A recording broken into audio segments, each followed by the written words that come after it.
See if we can even get live. We are live. We are live. Look at that. But we're later. Later than usual. We're like an hour later. We did not shit the bed today. No.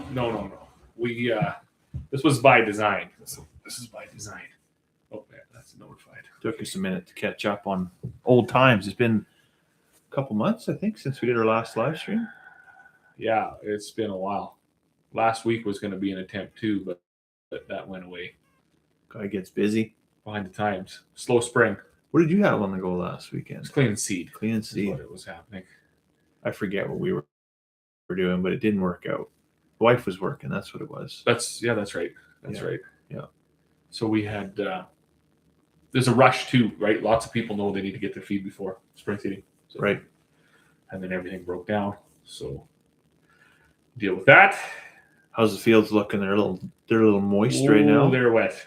They're wet. I took the first time in 4 years. I took the bike out. She was 4-wheel drive, low gear the whole entire time. Yeah. So they dug that big dugout. Interesting. So Taylor's on. Kristen's on. Good evening. That filled up, or what, half full, 3/4 full, which is amazing because I thought that would take decades to fill. Oh yeah.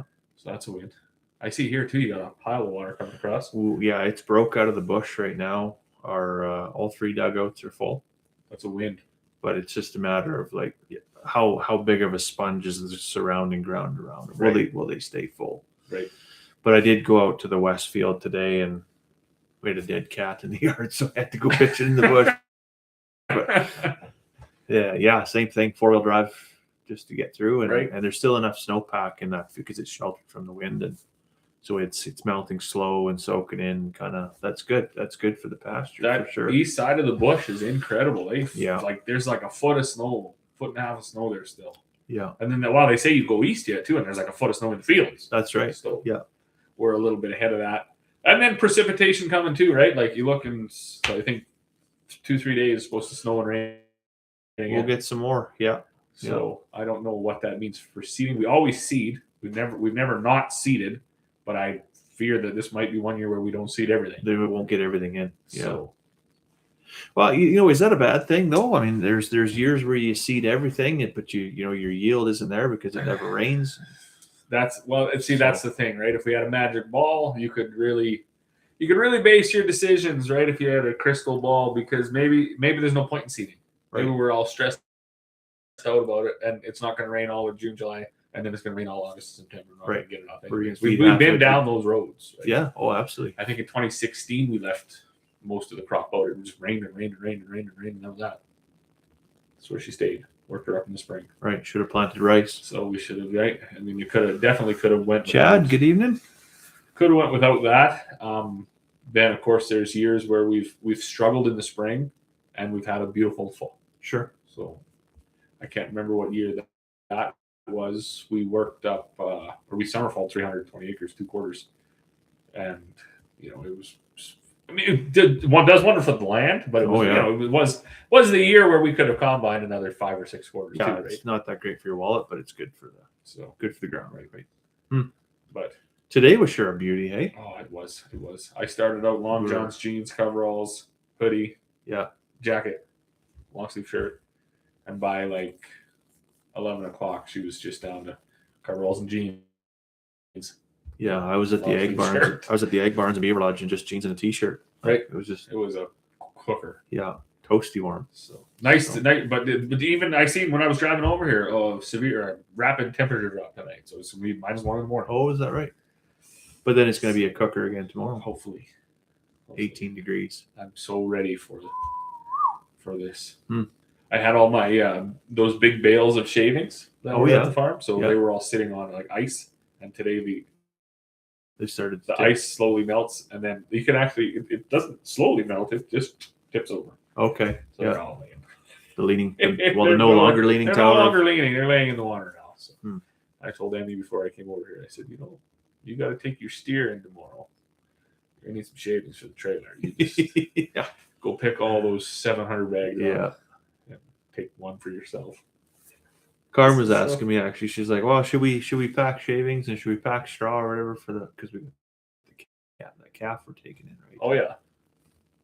Yeah. I don't think Corey said something about you're not even supposed to, or else they Yeah. got to clean it up. You're not supposed to, because you got to clean it up. So we had Achievement Day last year, and then we took our dump trailer out, and they pulled all the shavings back out. And we hauled it all out of there because the horse guys, and because they use that as a riding arena, they don't like that. Right. They don't like that sawdust in there. Right. Too grippy for the horses, maybe. I'm not sure. Maybe not grippy enough. I'm not sure. Yeah. Who knows? Who knows? You can't please everybody, but you got to something. please the horse people. Always something. So, well, I did tell her, I was like, well, at least throw some down in the trailer then, I guess. Apparently that makes it easier to clean. For sure. I don't know. See, we didn't do it when we took the pigs up, and I kind of wish we did, but whatever. We're going to throw something there now. Yeah. Oh, yeah. You got to have that in there for the pigs. So, yeah. Tomorrow's going to be pressure washing day and hammer mill fixing day. Oh, yeah. That's what I wish I had a shop like this, and then we could do a whole live there while we fix shit, because everything I have is broken. We just bring it here. Just bring it here. Just wheel it over here. Yeah, we got everything. We got high speed. We don't even need the suits. It's funny because just before you got here, the wife was mixing up milk for the bottle lambs or whatever, and she's like, "Oh, did you say goodnight to the kids yet?" And I was up here trying to get the computer and everything going or whatever. And I headed down, and she just looked at me. She's like, "You're way overdressed for being in a greasy old shop." And I'm like, "But upstairs, it's right? It's a whole different world." Right? I was just saying, like, if you were to look out over here into the shop, it's like the brightest white you've ever seen, but then it's so dark up here. Yeah. I got to change the light bulb back there. I put a new light bulb in, but you can see it looks like it's very bright back there. Yeah, it's dim, but it's bright in the. It's very bright in the screen. Yeah. So yeah. About 4 years out of that light bulb till it shits the bed. Oh yeah, is that one of those shitty ones or what? I was seeing. No, that was an actual incandescent light bulb. Yeah. So I don't even know you can buy them anymore. Can you? You must be able to. I was just watching Last Man Standing. Apparently you can't, or you couldn't, or whatever in the States or something. I don't know. I haven't bought a light bulb in forever. So we when we built the house, we just got LEDs all over the place, right? Oh, yes. And it's like these are 20-year, 25-year LED bulbs, and we've replaced more fucking light bulbs in that house than I did in any of the previous houses we lived in. So they're good for about 18 months, and then they just start to flicker, and then they shit the bed. The stuff is fucking. And then they're usually like they're burnt, like they look like they're gonna catch your house on fire. I don't know what we had for a whole topic this evening, but you talk about fucking junk. Holy man. Yeah. We what have been in our house 3 years now? 3 Christmases? Be about that, hey? 1, 2, 3, maybe 4. I don't know. Yeah. We moved in November, so it possibly could be we had our 4th Christmas. Fucking microwave's already shit the bed. We actually pulled the old microwave from 1996 out of that trailer. Yeah. And that's still working. So we do have a microwave. Bulletproof. Fucking stove already fucking failed. We're on our 2nd dishwasher. Yeah. The fucking washing machine already quit once. We put a new one in. It fucking quit. Yeah. The water heater's still good. I don't know why that fucking that shut off when the gas. So yeah. Anyways, so the guy comes out. Corey's gone now full into fucking extended warranty on everything. Yeah. Fuck 100% extended warranty plus extend that warranty plus because this shit's expensive too. Yeah. Fucking. The guy comes out and he says, you know what? One thing we're really starting to see is you everybody should just be buying surge protectors and good ones. And your stove needs a surge protector. Your washing machine. Really? So he said that's what's fucking these things all up. Meanwhile, I'm reading a fucking book from Mark Harney's book. Okay. So anyways, he's got 3 fucking pages or 3 chapters in this fucking thing about climate hysteria, change, or whatever. Interesting.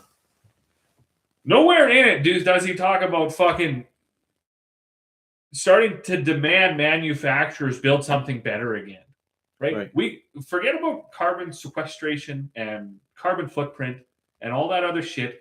If you need to send 1/3 of the shit from China over here, that will solve this fucking problem. Almost guarantee it. Yeah. Yeah. If you built it better, if it costs more, but it lasts 10 times as long. Fuck, this is frustrating. You would keep it out of the landfill. And you can't even, most of this shit isn't even just plug and play anymore. Every fitting is different. The fucking plugins are in they're not even wired now. And you had black, red, yellow, and now they're fucking gray, green, and orange. You're like, what the fuck? And the instructions are in Chinese. Right? Yeah, they're in real broken English. Yeah. I know there was a guy on TikTok that I was watching, and he was saying the same thing. He said, "I don't give a fuck if the hammer costs $600 fucking dollars if I just had to buy it once." Yeah. They had to. Where can they build anything of quality? And I don't understand. We actually talked about this one time with like electric motors and stuff. I remember that live stream. Yeah. Because Like, you had that pellet maker, right? It failed instantly. Yeah. They fucking just took it right back to Richard Brothers. Said this fucking thing didn't even work in the box. Junk. Right? Fucking just melted. Yeah. Can you not? Can the powers that be not get involved and say, look, the landfills are getting full, right? Because of no QC, a record fucking rate. Like shit is, we gotta build something that gets a dent in it before we throw it away. Yeah, right. Like, and that's almost crazy. Like the government's got to save the consumer from itself a little bit, right? Like people do want stuff now, and they want it cheap, and they want they go to Amazon or Temu or Shein or whatever. Oh, for sure. Whatever these international shipping websites are, and yeah, they want it for next to nothing. But even the reality though, like you can't even find fucking decent quality. No, like it no longer exists. The last stand for decent quality is furniture. Yeah. You can find high-end furniture fucking stores, $20,000 couches, fucking $7,000 fucking chairs. Sure, right? Good wood, good material, good fiber, good cushion. But everything else, where do you go to find a good dishwasher? Yeah, consumer products. I don't know. You go to the Brick. You go to Midwest on Main. You go to you could go there and you could pay top dollar, but you're still getting it's fucking garbage. Junk, it's right? Still garbage, right? Yeah. So when they're gonna get that figured out is beyond me. Like holy shit. Yeah. And it's getting old. You talk to basically anybody that lives. I always thought it was anybody that lived rural. Maybe the water was hard on stuff. But then I was thinking, like my parents, they have the first dishwasher they ever bought, but they didn't buy that till like 2001 or something. Right. So it's probably old enough to fucking be decent. Sure. I don't know when shit got so bad, 2015 and beyond. I don't know. Yeah. Our old house, we replaced the dishwasher twice. This one, we just replaced the dishwasher in after 8 or 9, I think 8 years. And the new one we put in, we were just like, oh, this is fucking shit. We know right away. It's been in 2 weeks. This is a fucking terrible dishwasher. Should have put it on the fucking deck and just lug the dishes out there so when it fails, you can push it off. Yeah, you should roll just the next hooked one it on. up to the garden hose or something and fucking wash the dishes on the porch. Yeah, you bet. It's terrible. It's fucking terrible. Yeah. I dread anything like I even bought a belt for a fucking grain auger the other day. Okay. And I watched it fucking blow up. Like nothing. The pulleys never stopped. It fucking just disintegrated. The belt just like I'm out of here. Right, and it just delaminated or what? It did. It just fucking poof. Huh. And I put another one on because I knew that I fucking was watching it. Yeah. I knew it didn't even stop for a second. Knew it never seized or nothing. Yeah. So I put the new one on. Yeah, the new one's been running for days. Huh. The shit is just, and it was the same. I bought them at the same time. Couldn't stay up to that. So I'm assuming if they had fucking serial numbers, it would have been 1,000,006 and 1,000,007. Right. But for some reason, this thing just couldn't make a fucking revelation. 06 was a Friday at 4 p.m. build, I guess. Fuck. Yeah. That gets old too. Like you pretty much have to buy 2 of everything. You need two seals. Fuck it.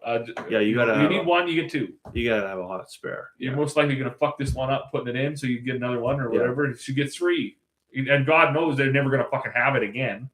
Like, I know the what year is your thing? It's a 2006. Well, what was it? Early year or late year? Well, early. There's no right. We don't make those anymore. There's no right to repair anymore, right? Terrible.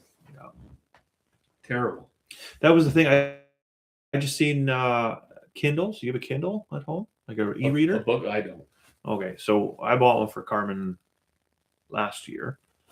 So I seen this story, and I was like, "Oh, we got one of those? I maybe should read this, right?" And it turns out, like some of the first and second gen Kindles, the older ones that still work today, Amazon, like Bezos, is just going to shut them off. Oh, perfect. Like, if you've got books currently downloaded to it, you can reread that book as many times as you want. But who the fuck does that? But you won't be able able to download any new books. Like you got to buy a new, you have to buy a new Kindle. Like, is that not illegal? That's tough. That's tough. Like you can't deny that that's not forced obsolescence. That's tough. That's a tough one. That's why I don't read books. You don't read books. Well, I mean, I like to read paper books. I don't like to read the ebooks, but the wife does all the time, right? Like she reads every day, and she's got her little thing, and it's great, right? But, that's crazy. Yeah. Do I want to go out and buy another one? No, there's nothing wrong with the old one. That's frustrating, right? You So know? and then what the fuck do you do with it? Well, it's just a Throw it away, brick. I guess. It's just a brick. Like there's nothing you can do with it. It's garbage. That's unbelievable. Unless you want to read the same fucking Tom Sawyer novel over and over and over again, like that's what you'll see in the libraries now. It'll just be like old Kindles. Yeah, stacked up in there. Yeah, I don't. The very little that I do read, I prefer to be holding the fucking newspaper, magazine, or a book in my hand. Right. If it's got to be like a 2-minute read if I'm going to read it on the screen. I don't know if it's attention span or eyes or whatever. I'd rather not read a fucking novel. Yeah, I definitely like if you get it on like one of these things. I have a very short attention span for blue light. I don't know what it is, and maybe that's what it is. But like I say, that thing better if it doesn't say 2 to 3 minute read at the top, I'm not even going to venture into. So you're not looking up a recipe and then reading about some chick's life story. Oh God, no. And how she like I might be able to get the recipe screenshotted, but I'm not reading nothing before or after. No, it's not happening. Straight to the recipe. Not happening. So, interesting. Well, we planned a little later start tonight. We thought because normally when we do these at 8, by 10 o'clock people seem to come in. So what do we start? About 5:15 or 9? 9:15, I think. Yeah. So what's Chad saying? Oh, Chad said that 19 dishwashers or whatever. four times in 19 years had to replace the dishwasher. That's terrible. My dad water tank. My dad, I don't know what year he bought that house. 1980. I don't know. Anyways, so yesterday morning he messaged. He said, "Fuck, furnace quit." Hey, at least he did it then.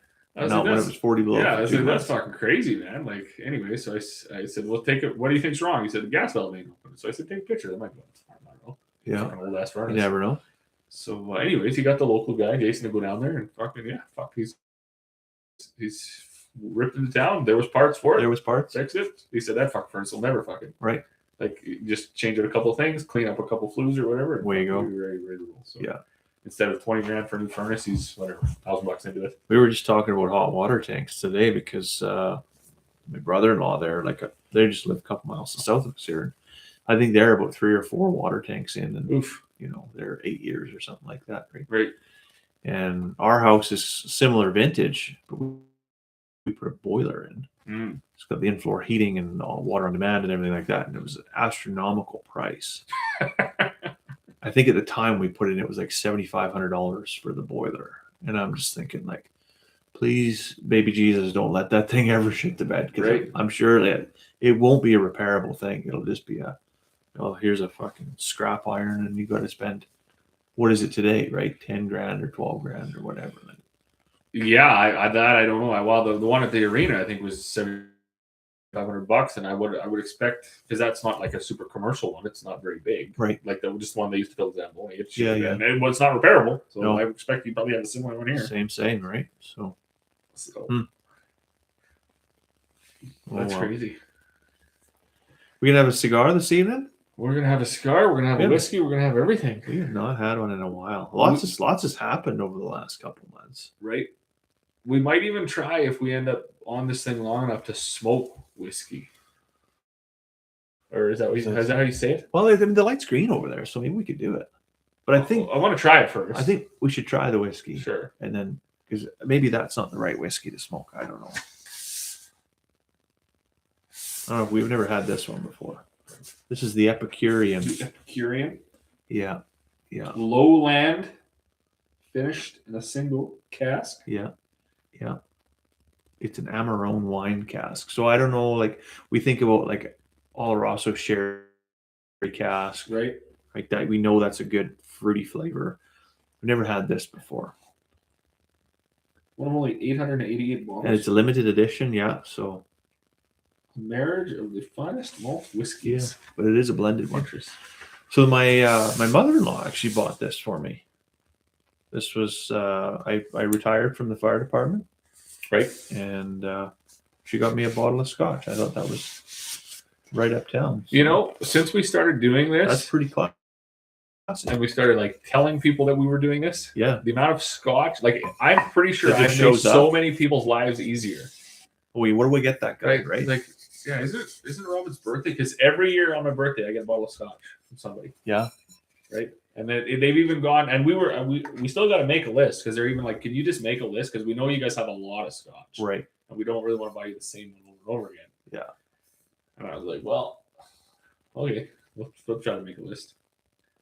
I had somebody I ran into during a work event recently, and they were talking about it, and then they thought that themselves as a collector, and they think they got a half a dozen bottles or whatever, and I was like, you don't want to be arrogant about it or whatever, but I'm just like, fuck, if they consider themselves to be a collector, we should probably get like some insurance or something going. I don't know what would happen. Doubt, eh?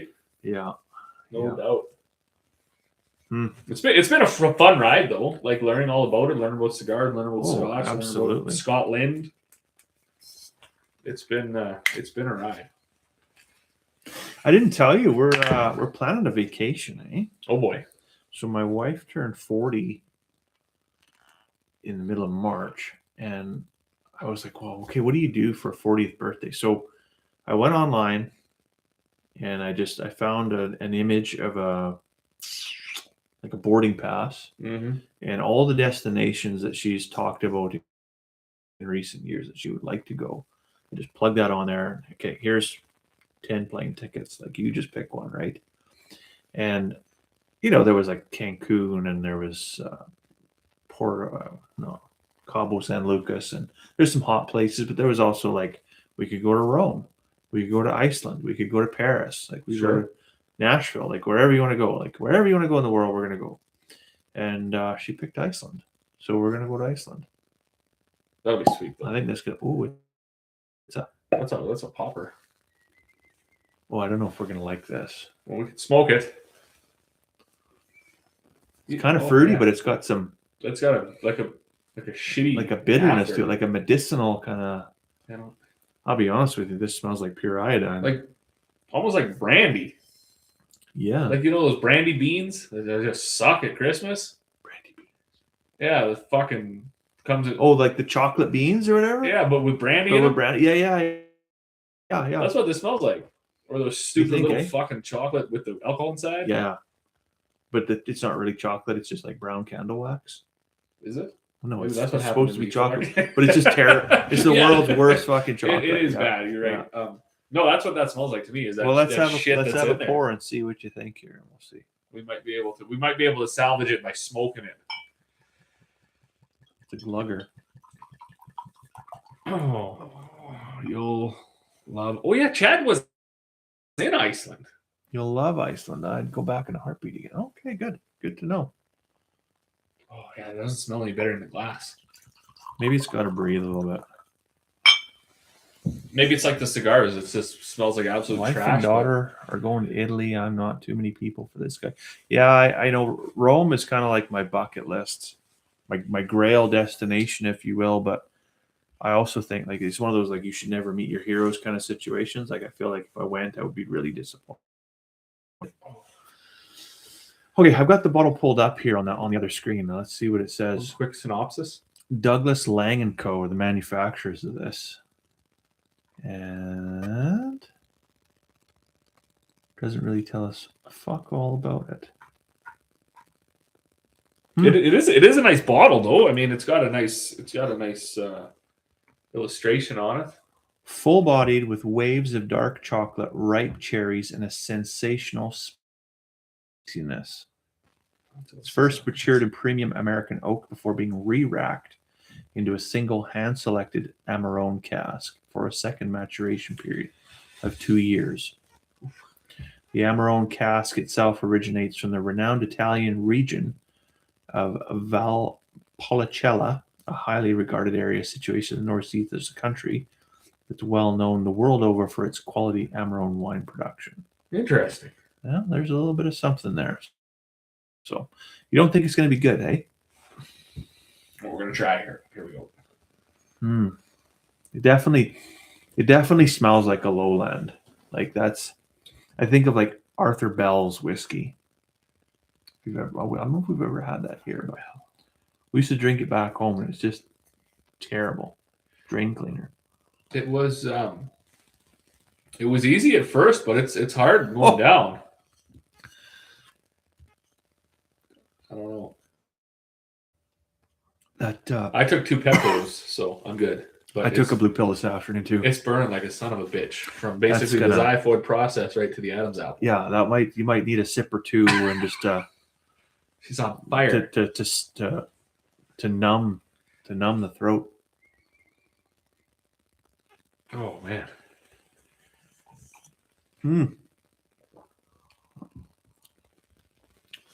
Yeah, and I don't know, like the smoker, is that something you do to Scotch?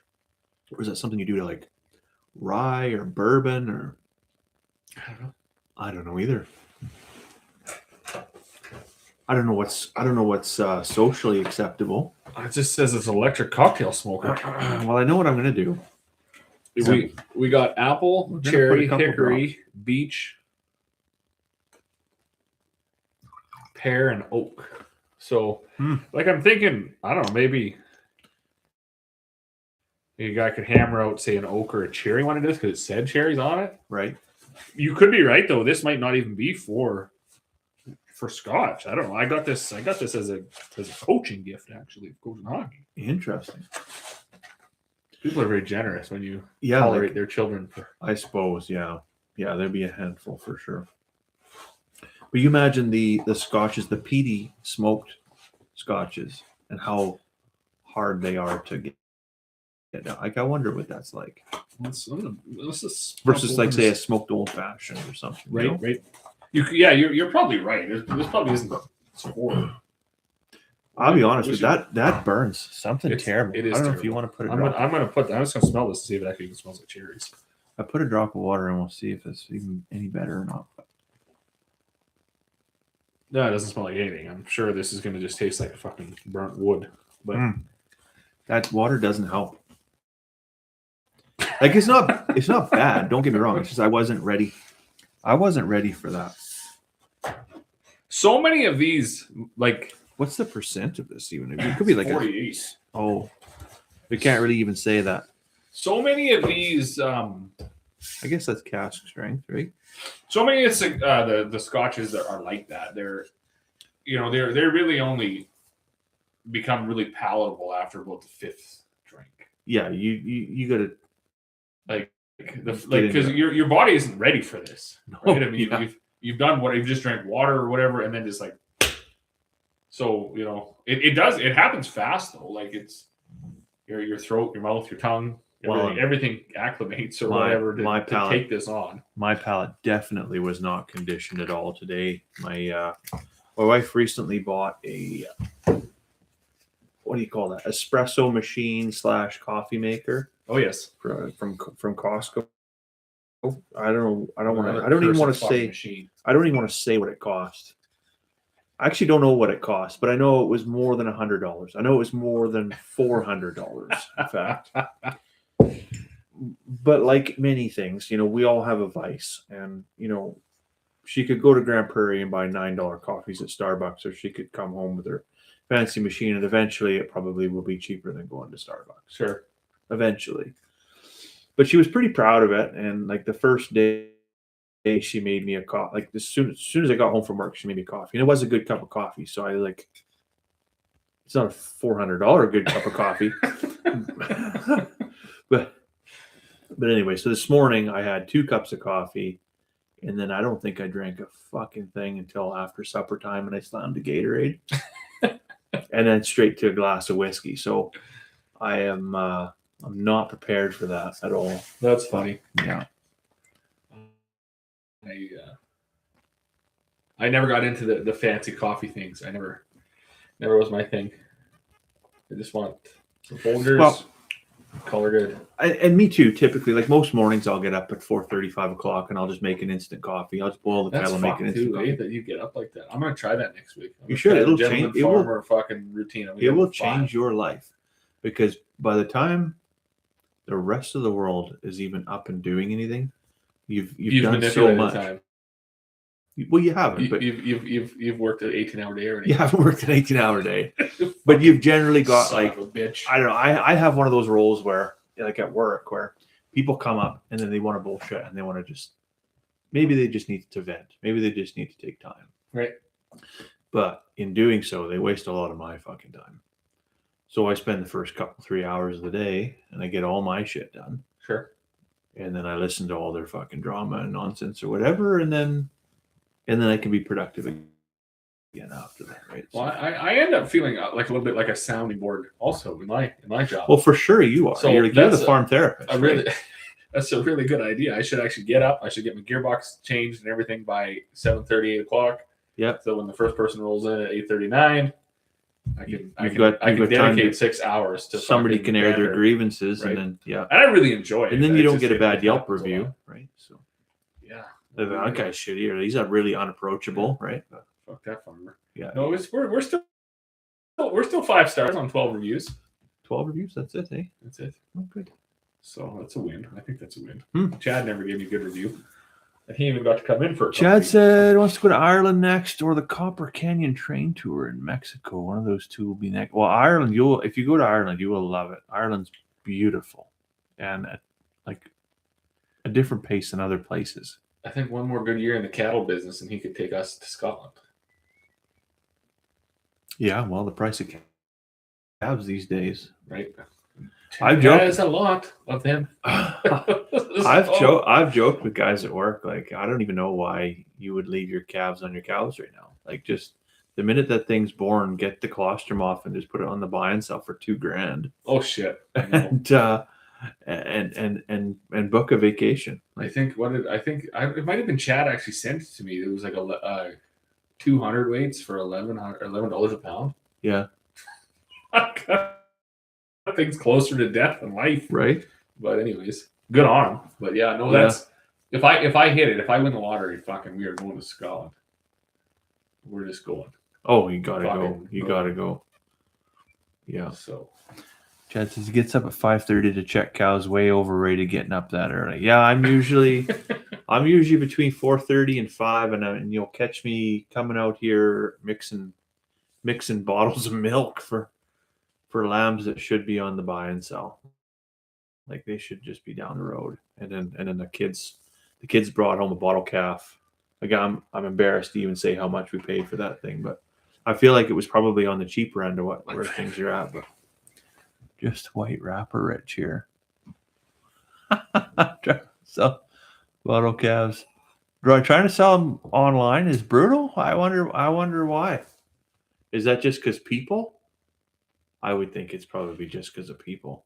Yeah, I don't know. Like, well, that's a bit of a different area too, right? Like, when you get specific into, say, Grand Prairie and then like our fucking slice of the Peace Country, stupidity is rampant here. Yeah. Like, and maybe that's not the right word. It's just like it's so fucking carefree here. I was talking to my accountant actually yesterday. He was buying some feed for his sheep too, and we were talking about like, fuck the anomaly here. Like, you could have rents crashing in 99.9% of the country, and they go up. Yeah, not even all over here, but fucking right here. Yeah, within 45 minutes of where we live. Oh yeah, we are definitely at the end of the rainbow for sure. It never fucking ends here. So if there's going to be a fucking $4,000 rabbit sold, I guarantee you it's sold here.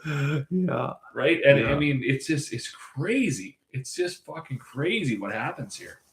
They had that sale at the egg barns today. Did you go to town today at all? No, but a couple stopped by and they said they were pretty disappointed with the critter sale. Yeah. They called it it's a good thing they called it the craft and critter sale, because it was all fucking craft. And then there was like 4 rabbits, 2 sheep. Some lady had some puppies. and then some chickens that were, I don't know, 4 or 5 weeks old, kind of thing, like out of the brooder, kind of ready to go, but not ready to lay, kind of thing. And then that was it. And then other than that, it was just like the farmer's market, the regular farmer's market that you would have. Oh yeah. So we took, because of course the kids, we got it wrote on our fucking calendar in the fridge, like I don't know why, but anyways, the kids have been looking forward to this thing for weeks.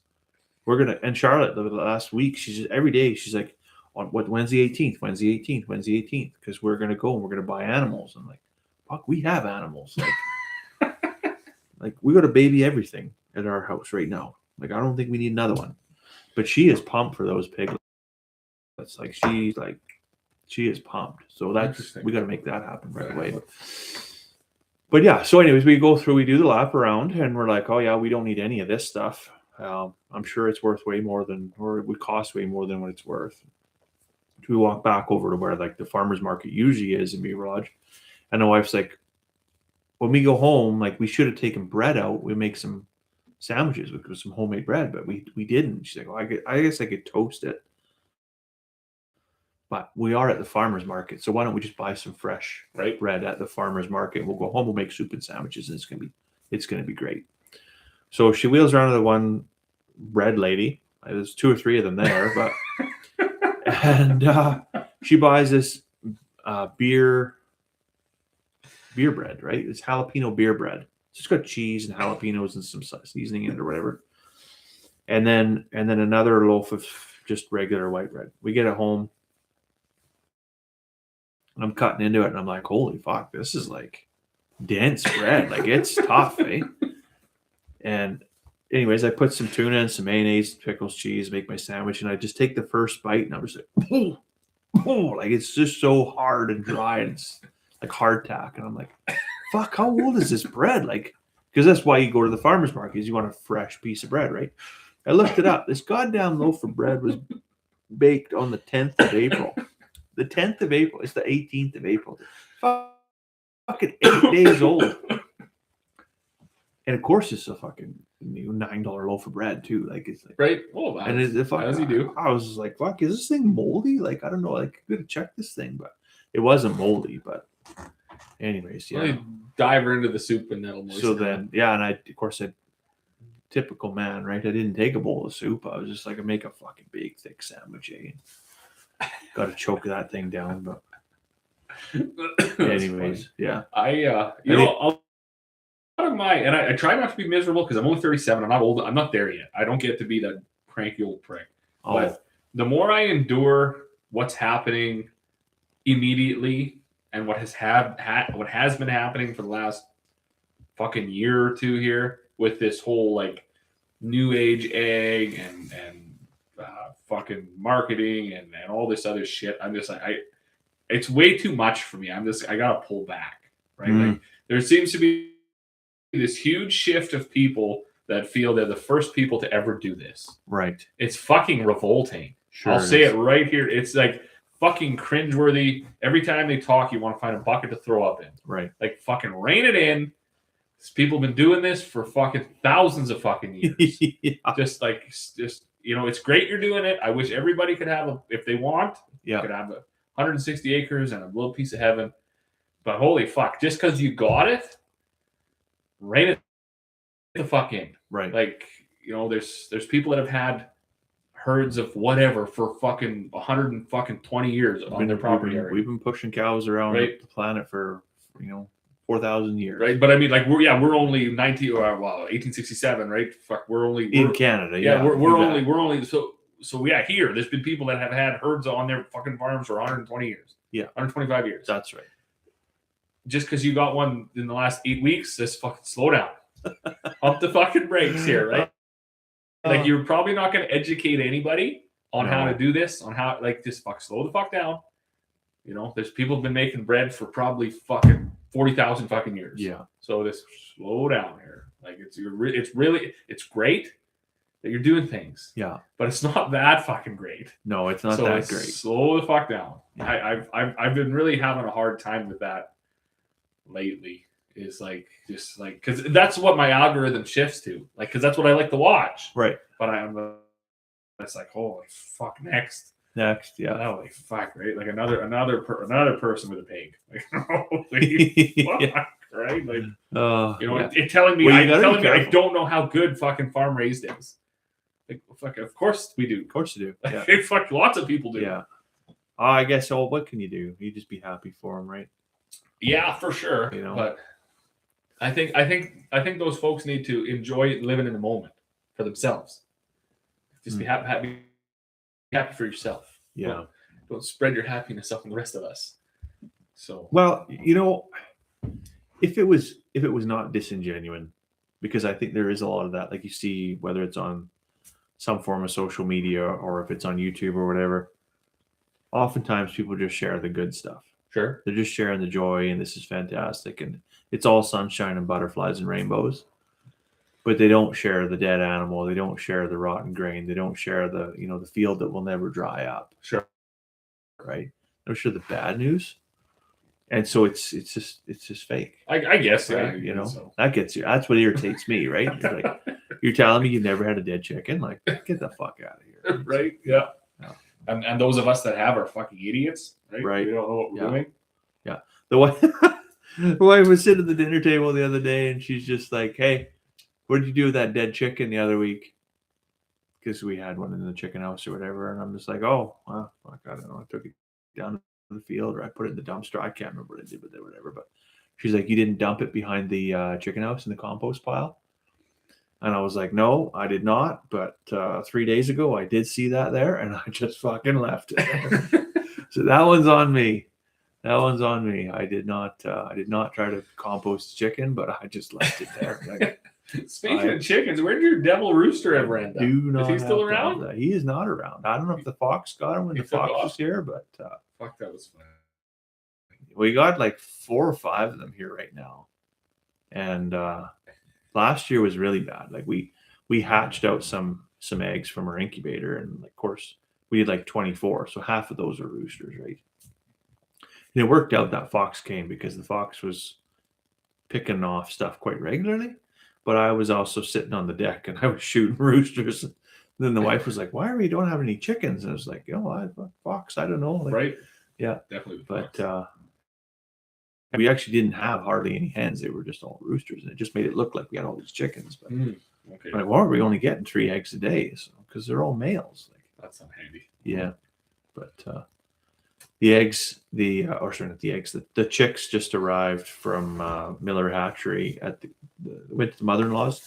She's got them in the big brooder right now, with the meat chickens and a couple layer hens for us, just to kind of replenish what we got. But she kind of had a bit of a screw around with Miller's. It's like they ordered, and then they called and said, "Yeah, the order you put in, like something went wrong with the hatch, and so they're not coming." That's fine. And then like the next day, she got a phone call from Canada Post in Grand Prairie, not even in Beaver Lodge, in Grand Prairie, saying your chickens are here, and they're like, there's no truck going to Beaver Lodge until like another day and a half, so they're probably all going to die if you don't come get them. So thankfully, she answered the phone and she was able to go get them, and get them back in. But like, okay, so what the hell? Like, who was Miller supposed to call? Right. And the fuckery is just so out of control. I don't know. Anyway, so yeah, we're replenishing the chickens. Some are going to get culled this year, I think. I was getting excited this winter because I don't know exactly where we got these hens from. If Corey had bought them all, or there was one lady that likes to hatch out chicks, and then they always leave late fall for they're snowbirds. And it just worked out well for us because I guess for years she's always struggled with what to do with these fucking birds when she leaves. Oh, okay. So she came to get some alfalfa cubes or something for her horses. Doesn't want to overwinter them. Yeah, and she's like, well, what if I just give you guys all my laying hens? Because they're not even meat birds. And I was like, well, that sounds like the fucking best idea yet. So you can just take your bag of fucking oats and have that. Yeah. And I'll have your fucking $700 worth of fucking hens. Right. They don't want because you only like them when they're chicks. So maybe that, but we were getting eggs like crazy, like fuck, all winter long. Well, yeah, like good and like young birds. Yeah, and fuck, it was perfect. We were getting like 12 or 13 eggs a day out of fucking, I don't know, whatever. Yeah, 20 birds. I couldn't believe that. We've had some weird stuff happen with eggs this year. So when it was cold, like cold, cold, cold. I was running a light 24 hours a day in that chicken house, and the eggs, we were just getting eggs and eggs and eggs and eggs and eggs. And then it warmed up, and then I'm like, yeah, fuck this, That was tough. and it That was warmed tough. up, but then like we got more daylight, and it's like, okay, you guys can go now, right? There's more light. It's warm, like have at her, and they just shit the bed.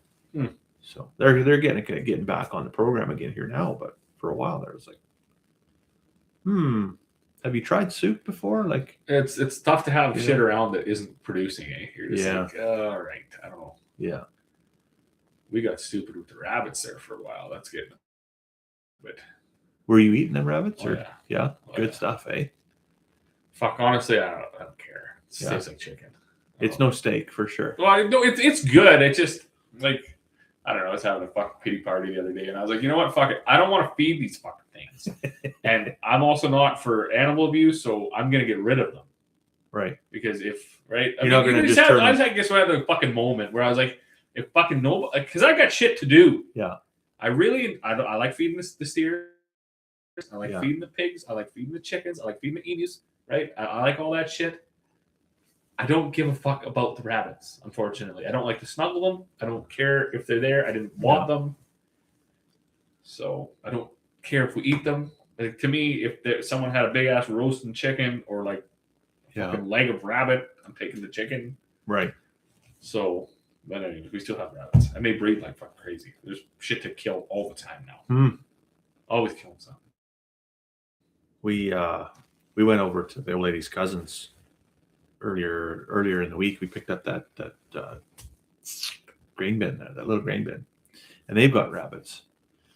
And so the wife's uncle was there, and he was telling stories about, they had rabbits for years and they ate them all the time, and then they just kind of breed to the point where like you can't keep up eating them anymore. Right. So they just like opened the cages, and then they just ran around the yard, and if they wanted a rabbit, they would just kill a rabbit.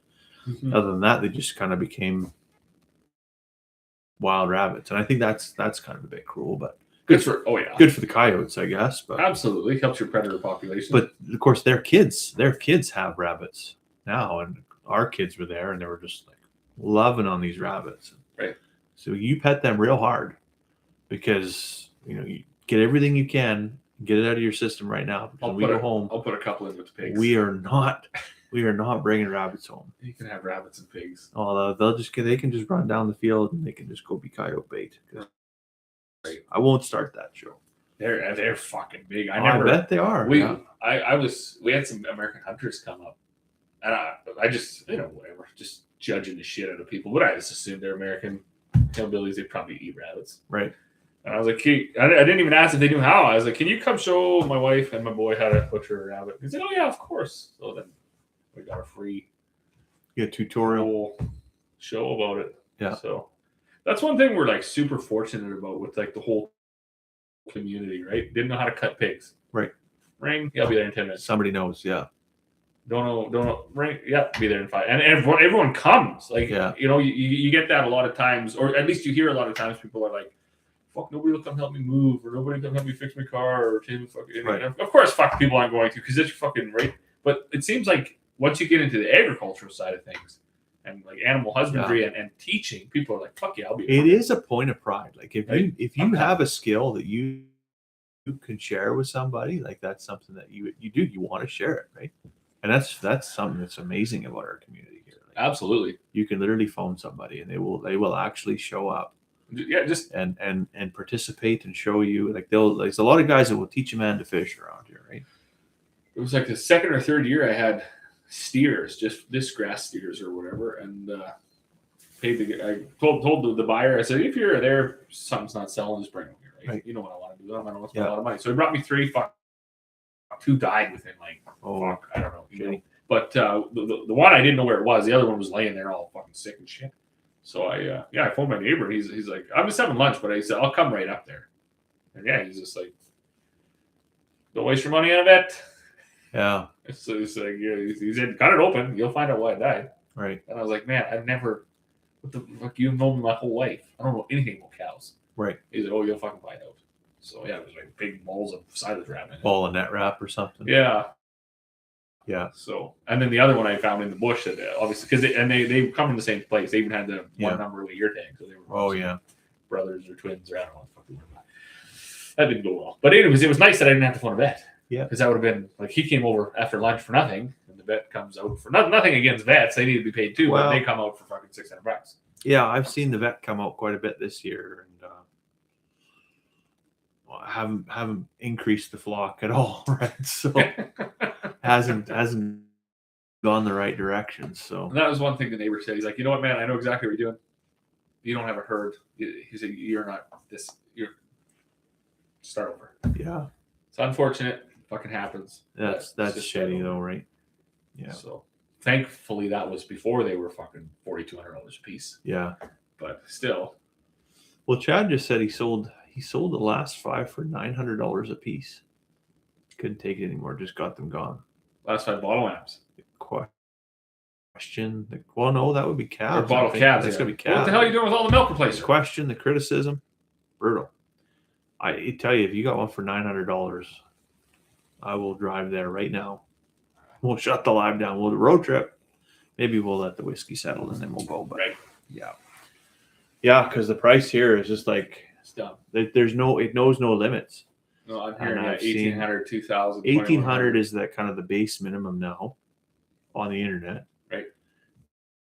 And I don't know if there's a room to negotiate with lots of people there or not, but yeah, 2,300 is the benchmark that I've seen so far, the high mark. Absurd. And absolutely, that's absurd, right? So, and the trickiness, the shady, like real shady stuff that people are trying to pull too. They're like, they won't say, "Oh, this is a free Martin." They'll say this is a heifer twin to a bull, because there's some poor prick out there that's got an acreage or whatever that wants to get thinking they're going to breed this thing and maybe get 3 or 4, and they're going to get nothing. And it's going to cost them fucking $2,000 to get nothing, which is, I don't know, that's greasy. Yeah. Yeah, that is one thing about the industry is there's a lot of feeding 4. Holy, that is enough. Yeah. There's a lot of untruths and silence too. Like even just like they don't offer up the information either. Yeah. Yeah, maybe they don't tell you maybe they don't lie to you, but they don't tell you the truth either. Right? Yeah. So, yeah. I know. I was actually just having a long chat with a lady. She went all the way to Mayerthorpe to get hay for her animals and like the reps that we know. Sure. And right. So I said, how many bales you got left? Not that many, but of course she doesn't need many. Yeah. So I said, fuck this. Let's get a sample on the road right now. Like you're whatever you're struggling with.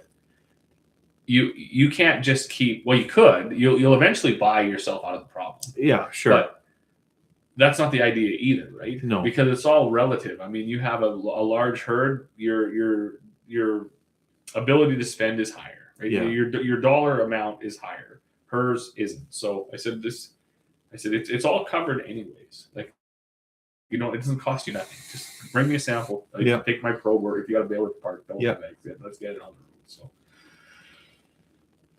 The hay she got is obviously fucking worthless, right? Whatever bajillion fucking dollars a bale. Sure, I'm sure it was. Yeah. So yeah, I've heard lots of stories of people finding that like the fucking guy was baling up slewgrass until the baler was half full, and then he fucking drove back to the fucking alfalfa field. Right. And fucking just put some green wraps on the outside, and then kicked it out the back. Yeah. I mean, I don't know how true that all is, but obviously she's encountering some pretty shitty stuff. Yeah. So I don't know. I can honestly say we got some bales this year, and I won't say who I got them from or badmouth the fella because he's still here, and he didn't charge us $200 a bale either, but they were not good. Right? They're not good. Like he put a lot of ketchup on that steak to make it palatable, right? Yeah. So well, and it's sometimes it's the reality of the year and then this and that and the next thing, but you need to people need to be a bit more understanding of their situation too, right? Like if hay is $220 a ton and yours is fucking worthless, maybe that 40 to 60 bucks is fair. No, that's right. Right? Like, That's I mean, it is, and tell the guy, look, this is very good stuff, right? Yeah.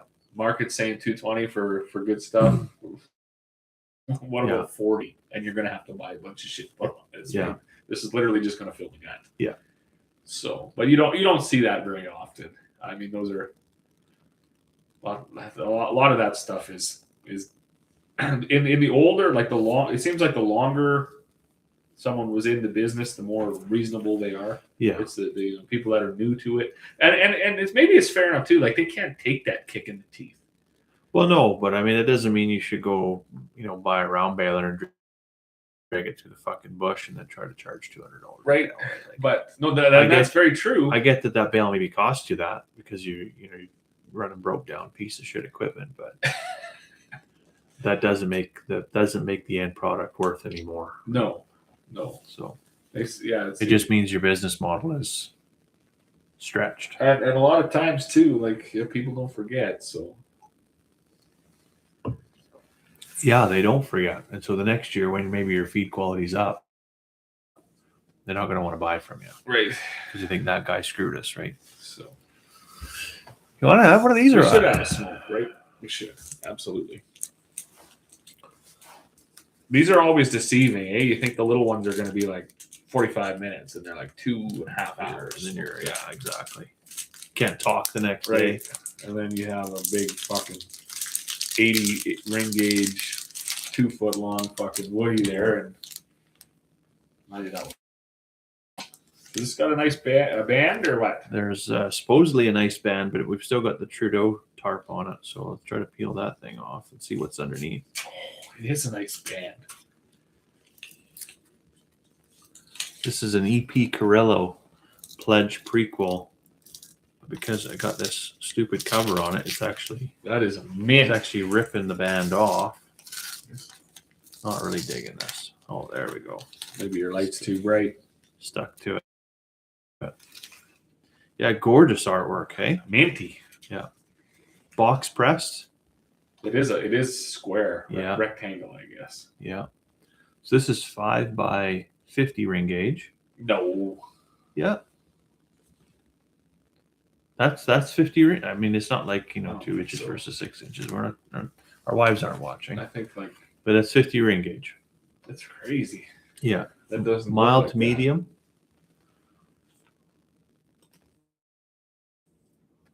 And then what do they say? This is from the Dominican Republic, Nicaraguan filler.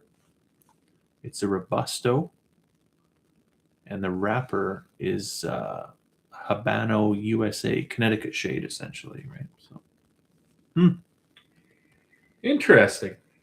Yeah, I wonder why they never tell you how to cut them.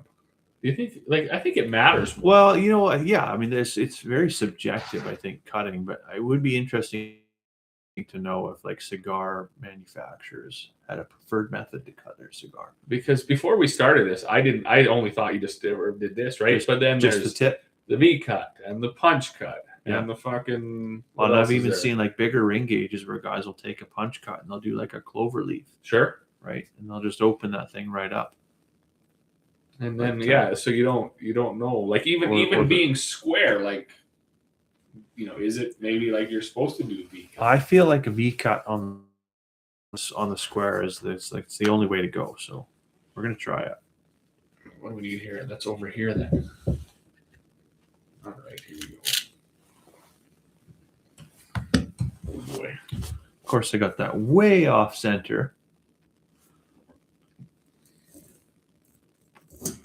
Draw seems good. Look at that. You didn't use this? You used your fancy one. This has got a V cutter right in the lighter. This is the... But then when you do that, there's nothing to catch it on the backside. So as you cut, it just spills all over your pants. No, that was perfect. You should have used the desktop. I absolutely should have. Because that was mint. But still amateur hour around here, so... Right. Yeah, I can go there and I'll do that. All right, fire it up. Is there lots of snow up there, Chad? We're almost bared right off down here, but TP Creek has still got like a foot in most of the fields, they say.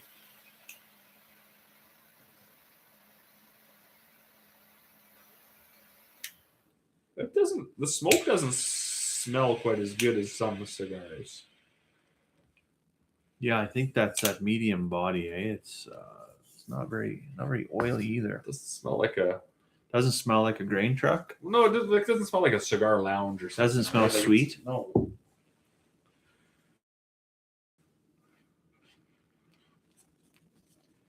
You think we're gonna go 0 for 0 here? Don't like the whiskey, don't like the cigar. Oh, the cigars. It's not bad. That's pretty good.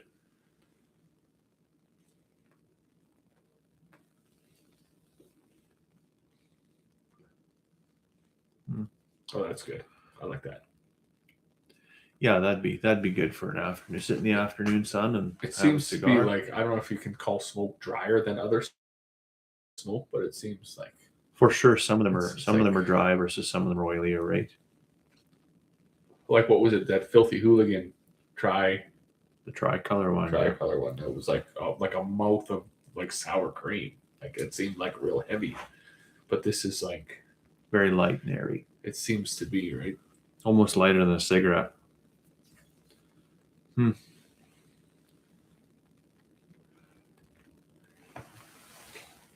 Snow's brutal. Nothing showing up through it yet. Made plus 12 today. Didn't make a dent in the snow. No open water yet anywhere. We've got geese and swans everywhere Swans on the like lake. Like, crazy, yeah, eh? they're here. Is this lake open up? It is not opened up yet, but you can tell like there's spots where the ice is darkening. Like it won't be long. Like if we get one windy day, that's all it will take. Because I'm sure that ice is thin there, right? Sure, it's all rotten too, right? It's It'd not just it's be- not ready to reflect. It's taken in. That's now. right. It's just soaking it up, yeah. But the water's all running out through the bush to the north here, Right. and I found that walking across the yard too. Like I think we're 15 degrees. the snow's gone the other way. It's almost like it's getting a bit dirty too. So it's like Right. really grabbing the sun now, not Yeah. reflecting it off. That's So right. it's going quick. Mm-hmm.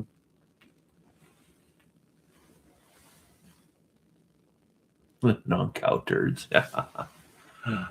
Oh. Well, Oh, that's mighty. It's actually okay too, though. Like the whiskey's okay with a bit of water in there.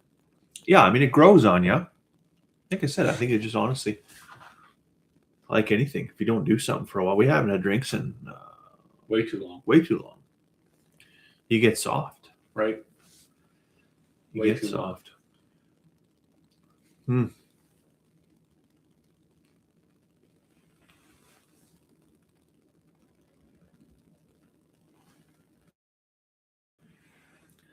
Yeah, no, that is good. That is right uptown. Nice It's- even burn It's too. double banded. Hey, did you It see is, that? yeah. The guy that was putting mine on this must have been the last one for the day because he's Just just kind of rambling I'm on. just gonna strip them off. I like to get them off before I butcher the darn thing and save them. Save them in the bottle. I don't know what we're gonna do with it, but smash this bottle So I gotta and make an arts and crafts. Get back thing. to your brother with the 12 bottles of whiskey. What? You just didn't respond. Like you didn't even talk about whiskey. You're just like, oh fuck, that's cool, and then left or what? I mean, we did talk a little bit. Like, but he's like, "What's your favorite region?" I'm like, it doesn't really work like that, you know.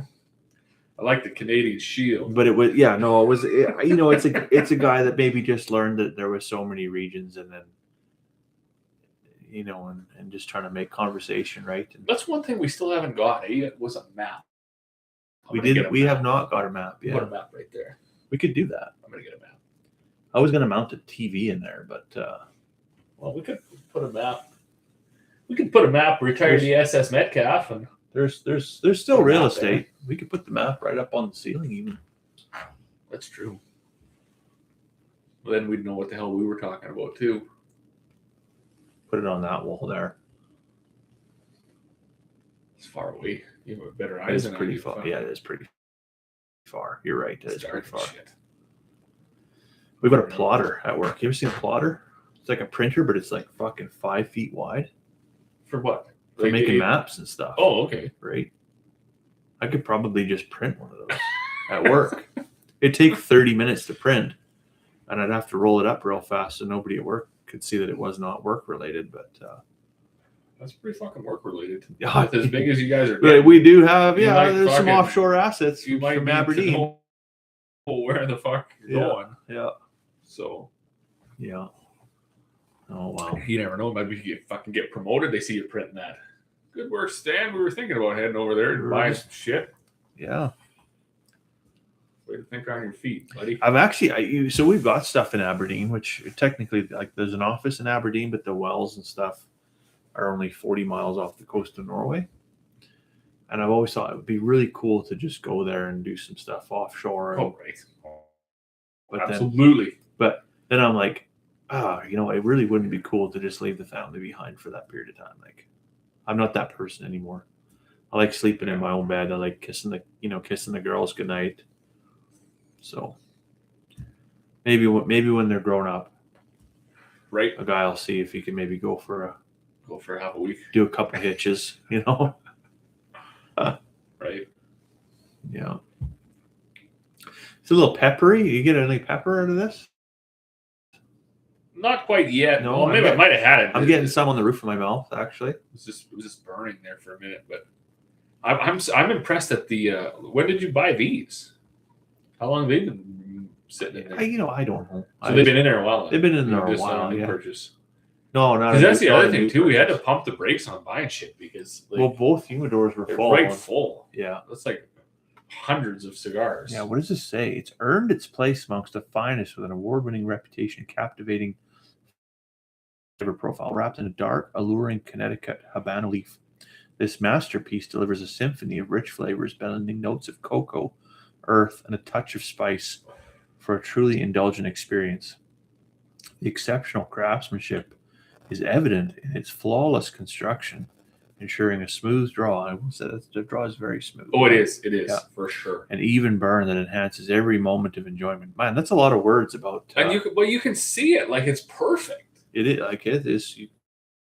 You could That's probably one of the best ones yet. very even burn. Yeah. It's rare to get one where the ash isn't all over your fucking lap. All over your and pant legs, just, yeah. Like fucking struggling to relight it. But that's too so the Woody or some of these bigger ones we've had, these 60, 70 ring gauge cigars, they're cool, whatever, but fuck the bigger you get, the harder the burn pattern. it's just kind of goes wherever, right? You get.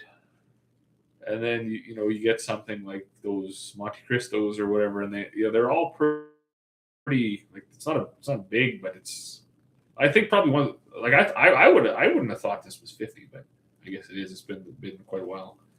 I guess that's probably why most cigars are that size. Yeah. Like 6x50, because it's just More consistent. you get any right? bigger than that, and it's just a fuck around. Yeah.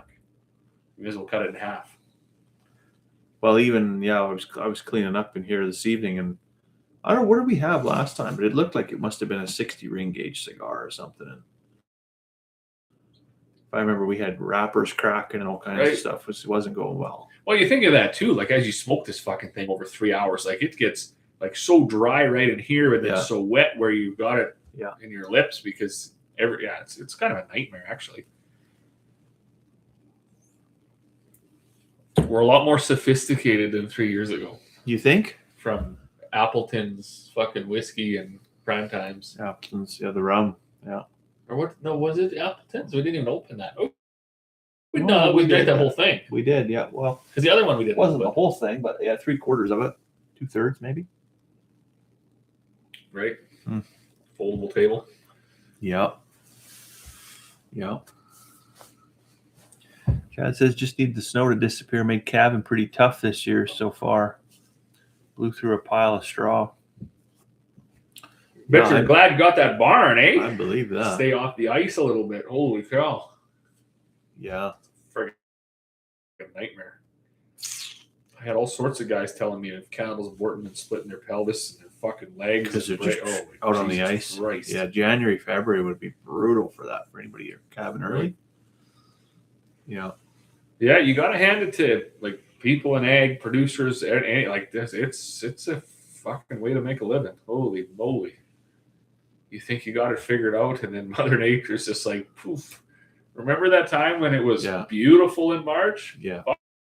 fuck you. We're not doing that again. Yeah. Right? Never again until next year. Yeah. Right? So you shift your whole thing, your seating program, your cabbing program, whatever, and then you get beat again, right? Well, that's we had a February year, and then we're like, oh no, to heck with this. We're gonna push everything to March, and that was before you had your barn, eh? Before we had the barn, and we got lucky with March. We're like, oh man, like this is great, right? Because you cabbed everything out in your Out in the little shelter there. Yeah.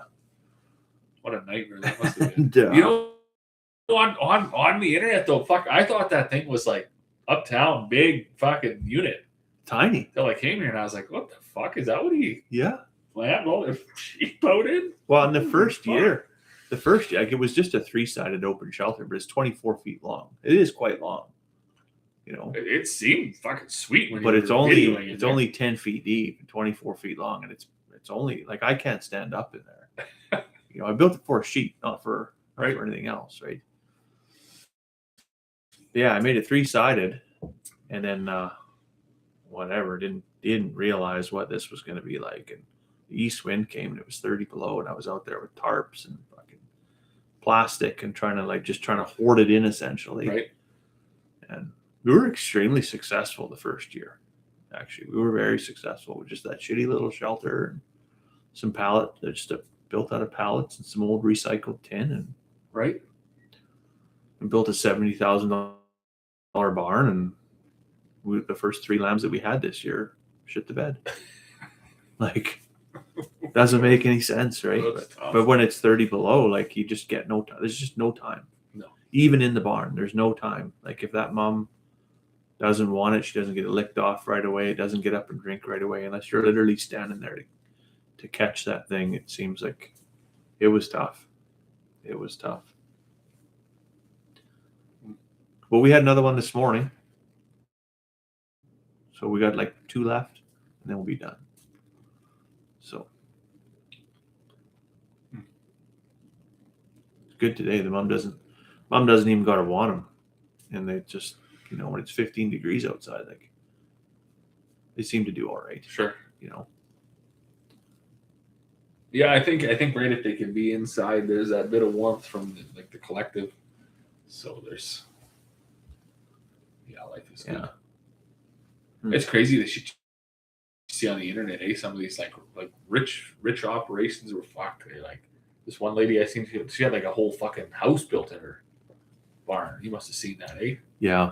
It's like a fucking the whole thing, kitchen and a fucking bedroom and living room and everything. This and move out there. I don't know how many lambs they fucking have, but it's fucking like she's got bags and bags of tags. There must be thousands. Probably crazy. Yeah. She just like moves in there. You're looking at a couple hundred in the barn at a time, right? It's crazy. Yeah. Gonna work on insulating it with sheep wool this year. March is a rough month for calving or lambing in this country. Probably push back to April 10th this coming year. I've been on the fence about doing that same thing. Like, should a guy introduce the rams later and, you know, get a later lambing date, and either end up, you know, feeding in the fall to get them to market at weight, or just sending them light. I'm not sure. I'm not sure what the math would work out to be there. Or if it'd be worthwhile to buy pounds with grain and hay in the fall, or just sell them as feeders. I don't know. I'm not sure what the answer is there. Well, I know what I do. I definitely buy grain. You would, eh? I can't imagine why. Yeah. I'd buy lots of grain. I'd buy lots of hard tubs. I'd buy lots of milk replacer. Buy lots of shavings for sure. Sunflower seeds. That hard tub we got from you there, what was that, 2 weeks ago? Or was it a week ago? I think it was like 4 days ago. No, it wasn't. I'm pretty sure it was. Can't. Is it gone or what? No, but it's halfway. Really? Yeah. Oh, yeah, they love it. Interesting. They were right all over that. Did you read how much they were supposed to eat? No. I could text Kyle. Yeah. Yeah. The tubs are tricky. They're tricky. Like they're a hard thing to figure out. Like some last forever, some don't. Some are like chemically hardened, some are not. I don't know much about them. Like we only bring these in because they're master feeds tubs. Right. I don't know if they're fucking the best or not.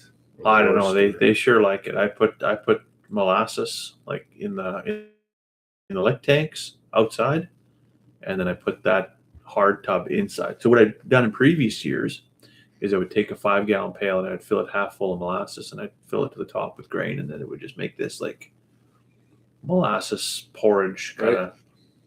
And I would just dump bake cookie.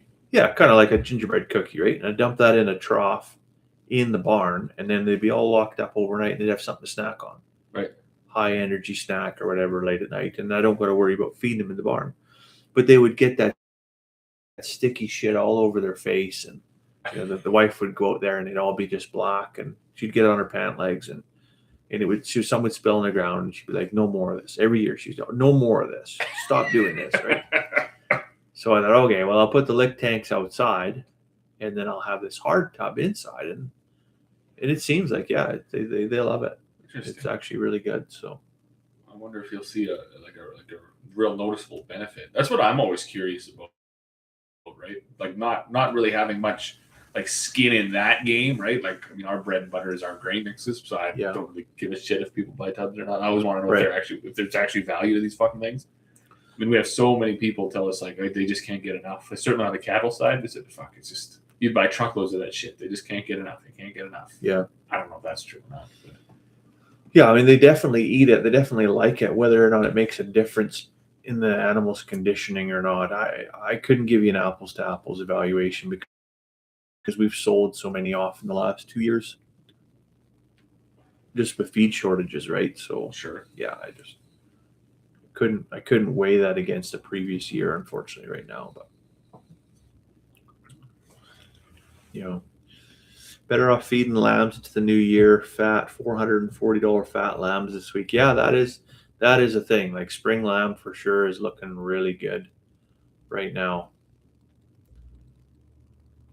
Your neighbor just rips around all the time, or what? Oh, constantly. There's people driving up here all the time. It's crazy. And actually, Tetros to the east of us here, they own that quarter to the northwest, and they just put in for a subdivision too.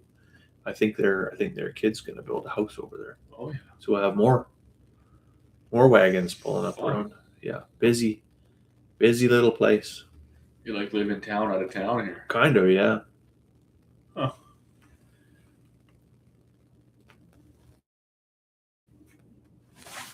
Yeah. Oh, it's good because nobody comes up here and steals anything because there's too many houses. Yeah, it's too busy, right?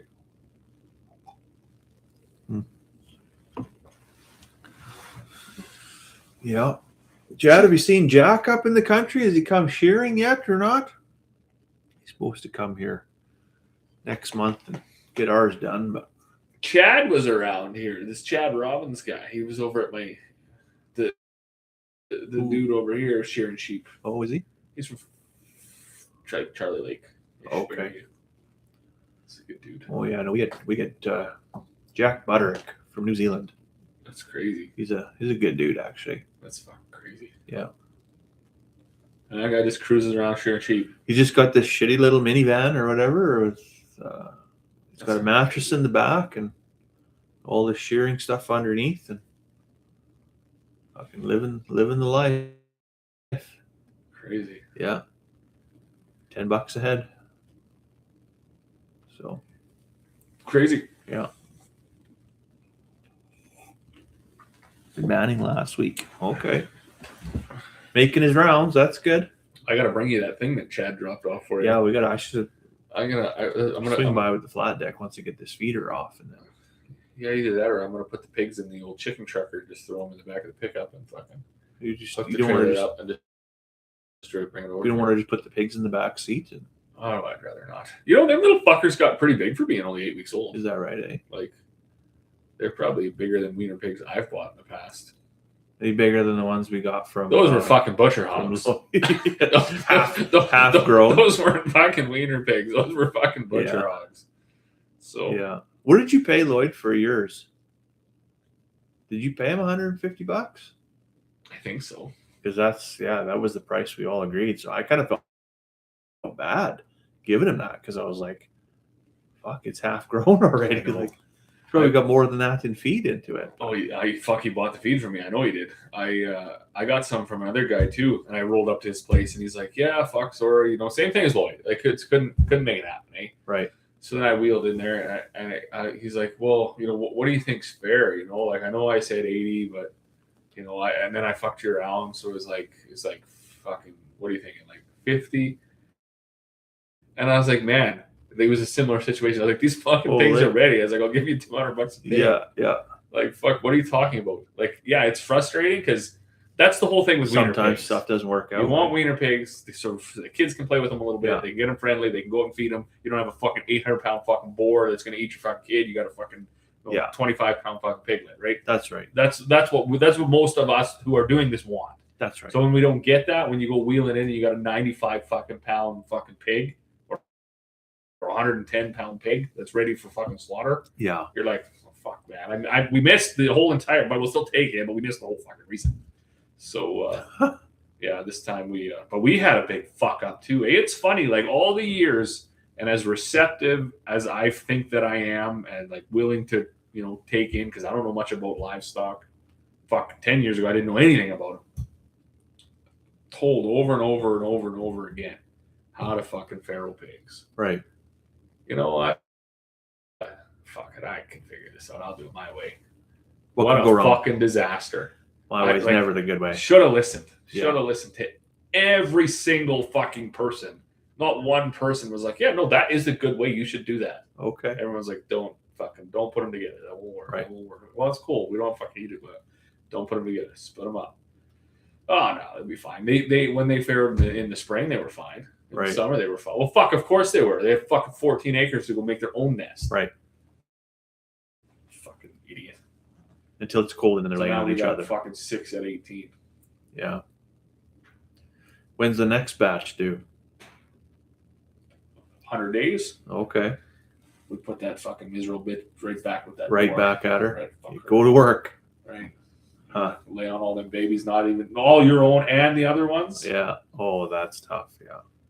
So, and they're such nice sows. Like they are. Yeah. They're well mannered. And the crazy thing too, like we don't just naive as this may be, I'm just not into the commercial side of it at all. Right. Like I'm a commercial grain farmer, pesticides, tillage, all the wrong things. But when it comes to the animals, I'm not into it at all. You're not a bad person. I don't want. I just want like sunshine, rainbows, rain, good feed, lots of room, no fucking confinement, no congestion, no.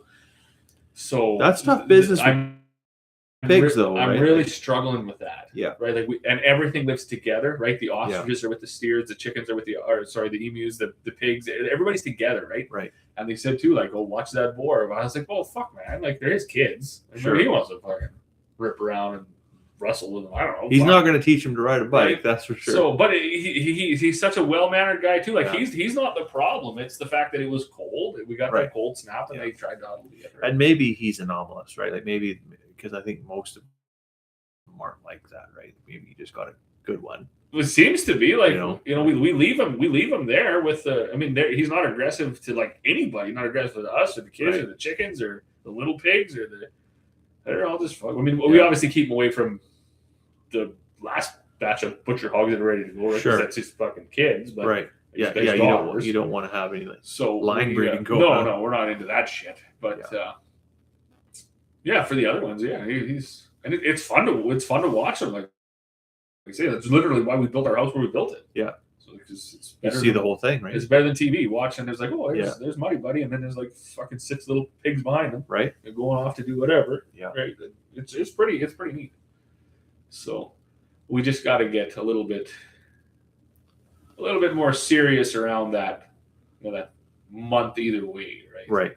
Because that's obviously when they need their own space, and I knew that. I was told that by 100% of the people that ever talked to me about pigs, and I just didn't listen. I had to learn it my own way, I guess. So. Yeah, the folks across the road there, they were asking if anybody else that had any more. They want 8. kind of do the same thing, like take a bunch of wiener pigs in, feed the whole family, kind of thing. Right. So That's going to be a tough one. That's going to be. I don't know what the fuck the wiener pig market is now. Like it's just as bad as the fucking bobcat thing. yeah, Right. I mean, we don't intend on doing that, but we're in this for a totally different thing, and I don't actually even advertise our prices for anything because I'm not in that business. Like I'm not in the farm direct business. So what little bit that we raise is literally just for our friends. That's it.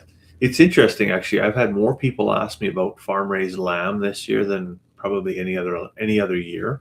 It's because fucking pork is $16 a fucking pound in the store, and beef is 56. Usually couldn't give it away, right? Pork, especially, you couldn't give it away. Right?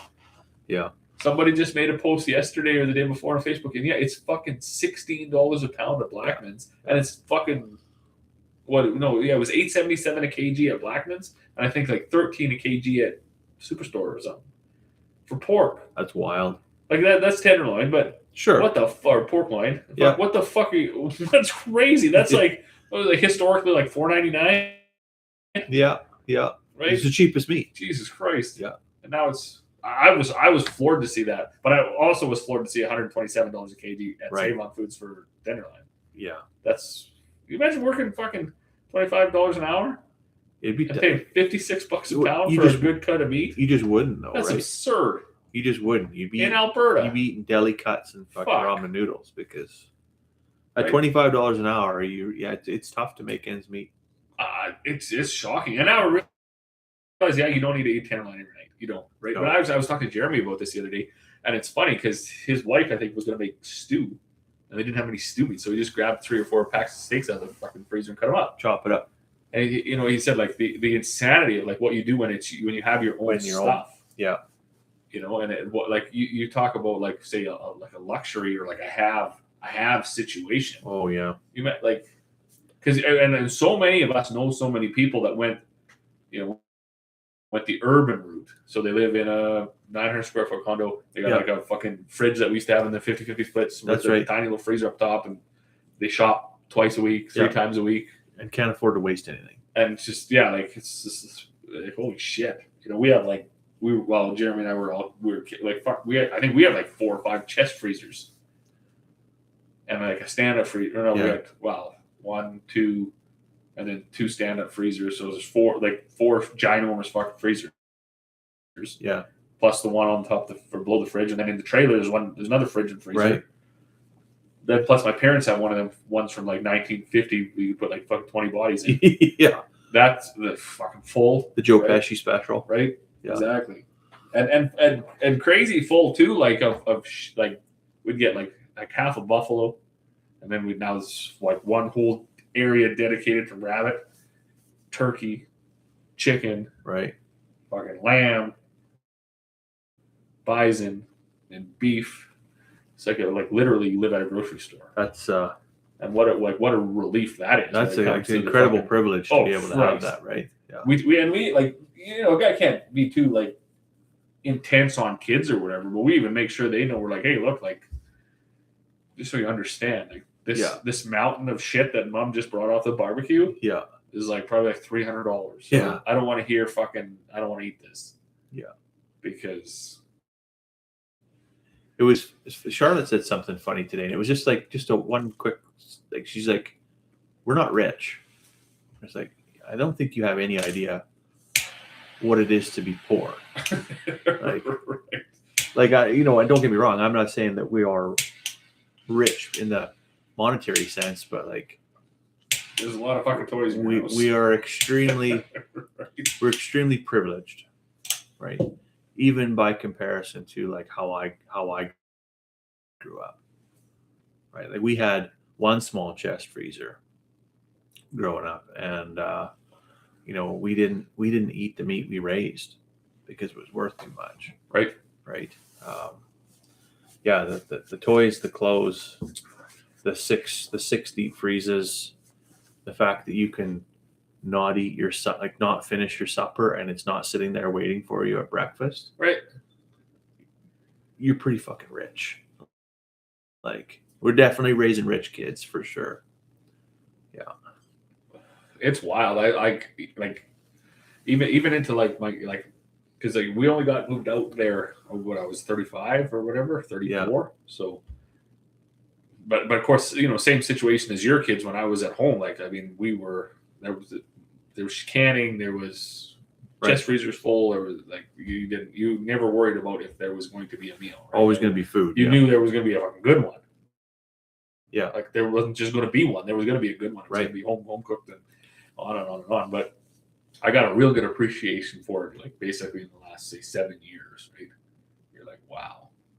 And especially when you do go to shop. Oh, yeah. I and it's funny too, because, and I don't ever talk to people really at the grocery store, because I don't really think that's the place to like educate people into farm direct. Yeah, like that's somebody's fucking business. It's tough to engage people in that. Right. I mean, exactly. And even if I don't, I think that old Galen Weston making $8 billion fucking dollars a year is really ethical or whatever. It still is fucking business. So I wouldn't want somebody coming out, at the intersection of the fucking farm there and be like, oh, you better go here or there or everywhere else. Right. Talking about Roundup or whatever. It's not the place to do it anyways. But yeah. When we go, I always like take a picture because I want to compare it to like year over year. Yeah. Of the same exact spot in the grocery store or whatever. It's amazing how many people walk by. I mean, they're looking. They're like, fuck, I'm not going to buy that. Not going to buy that. And I'm thinking, like, in Alberta, you're not going to buy a fucking steak in Alberta. Like, nothing against the producers, but it should be fucking. It would benefit all the producers if they couldn't keep the steak on the shelf. Right. Like, I'm not saying the price would go up, but it wouldn't drop. Right. You'd have more access to market. Like, we're not. I don't believe that we've hit the fucking the climax of where we could be at with our beef consumption. We're probably going the other way now. Yeah, there's still an incredible amount of waste in the meat market. Like, I mean, as you're aware, right? We get all the surplus from the grocery store only one day of the week, and half the box in my truck today was full of meat. And that's a sin too, right? Then our fucking dogs eat better than most people. That's a sin too, right? Like they're eating prime rib, tenderloins. That's crazy. We got big fucking hams today, right? And you feel bad because you're just like, somebody, like you say, is walking by that and being like, I can't afford that. I can't afford that. I can't afford that this week. I'm gonna let so it rich stays guy there feed it to his fucking dog for free. And then we pick it up and it goes to the fucking dogs, and it's like the system that's how backwards the system is. It's pretty fucked. I'm grateful in the sense that I advocated for that program to reduce grocery waste, and I'm glad to be a part of it and not see it just literally go to waste completely. But I still can't avoid feeling guilty that there's people out there that can't afford a good meal. And that's a super interesting thing, because what is the end solution? Like, is it like food being a universal right, and it's just like then you turn into straight up? I don't think it is, because it would be ham a week. You get your for free. It would be ration, and it would be, this is what it is, and the quality would decline because it would have to be universal, right? In some way, somebody would still get the upper hand no matter what. What's the blue one there? Thanks for the comment, whoever that is. It's nice to see someone participate. Have to watch your grocery store. Sometimes they'll bring beef in from the USA just because Canada sometimes cannot supply enough. I've seen, because I grew up in the UK, and so there's a whole thing about like British beef and British pork, and they're very nationalistic in their they're very patriotic at the grocery store kind of thing, right?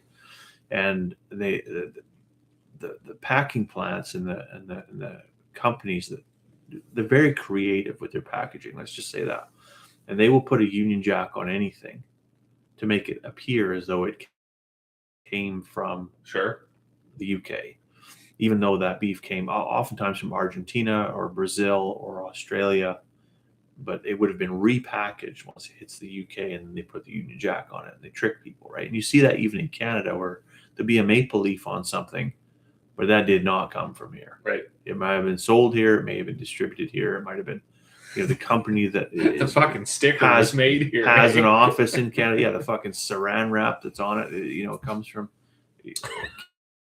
Canadian oil. I'm not sure, but yeah, food packaging is very, very deceptive, unfortunately. Right. That is another sin, right? For sure. Yeah. Chad said inflation is crazy, but my inputs have gone up too. Diesel at $1.50 to $1.80, depending on the day.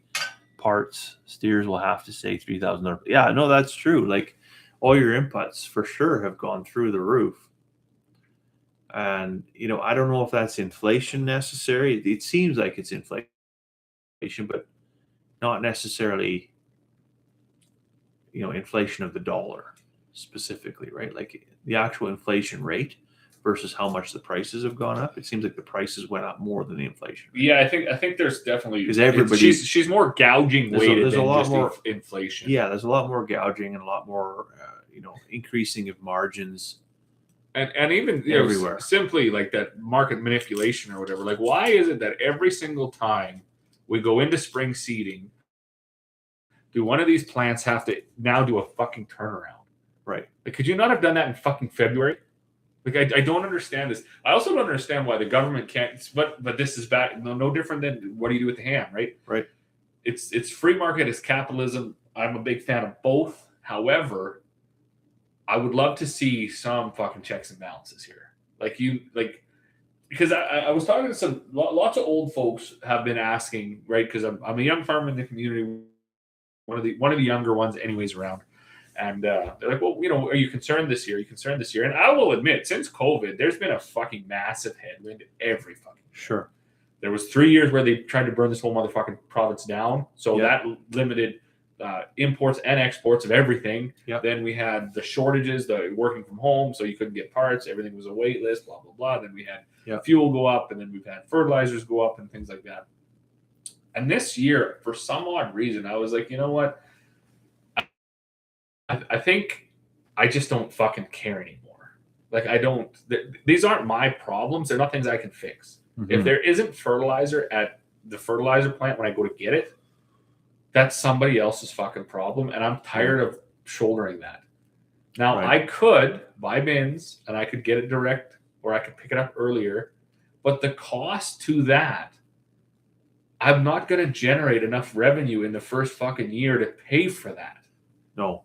So that becomes a really long, drawn-out process. It's a long game, for sure. And the more that we bend a knee to the larger operators, the more we'll have to bend, right? Yeah. If you get what I'm saying, one person like me can't stop it. No. But I'm just at the point this year where I just don't fucking care. If they don't have fertilizer, I won't fucking put any on. Yeah, no, it is what it is. That's a situation where the government could actually probably do something useful and intervene in the thing. Right?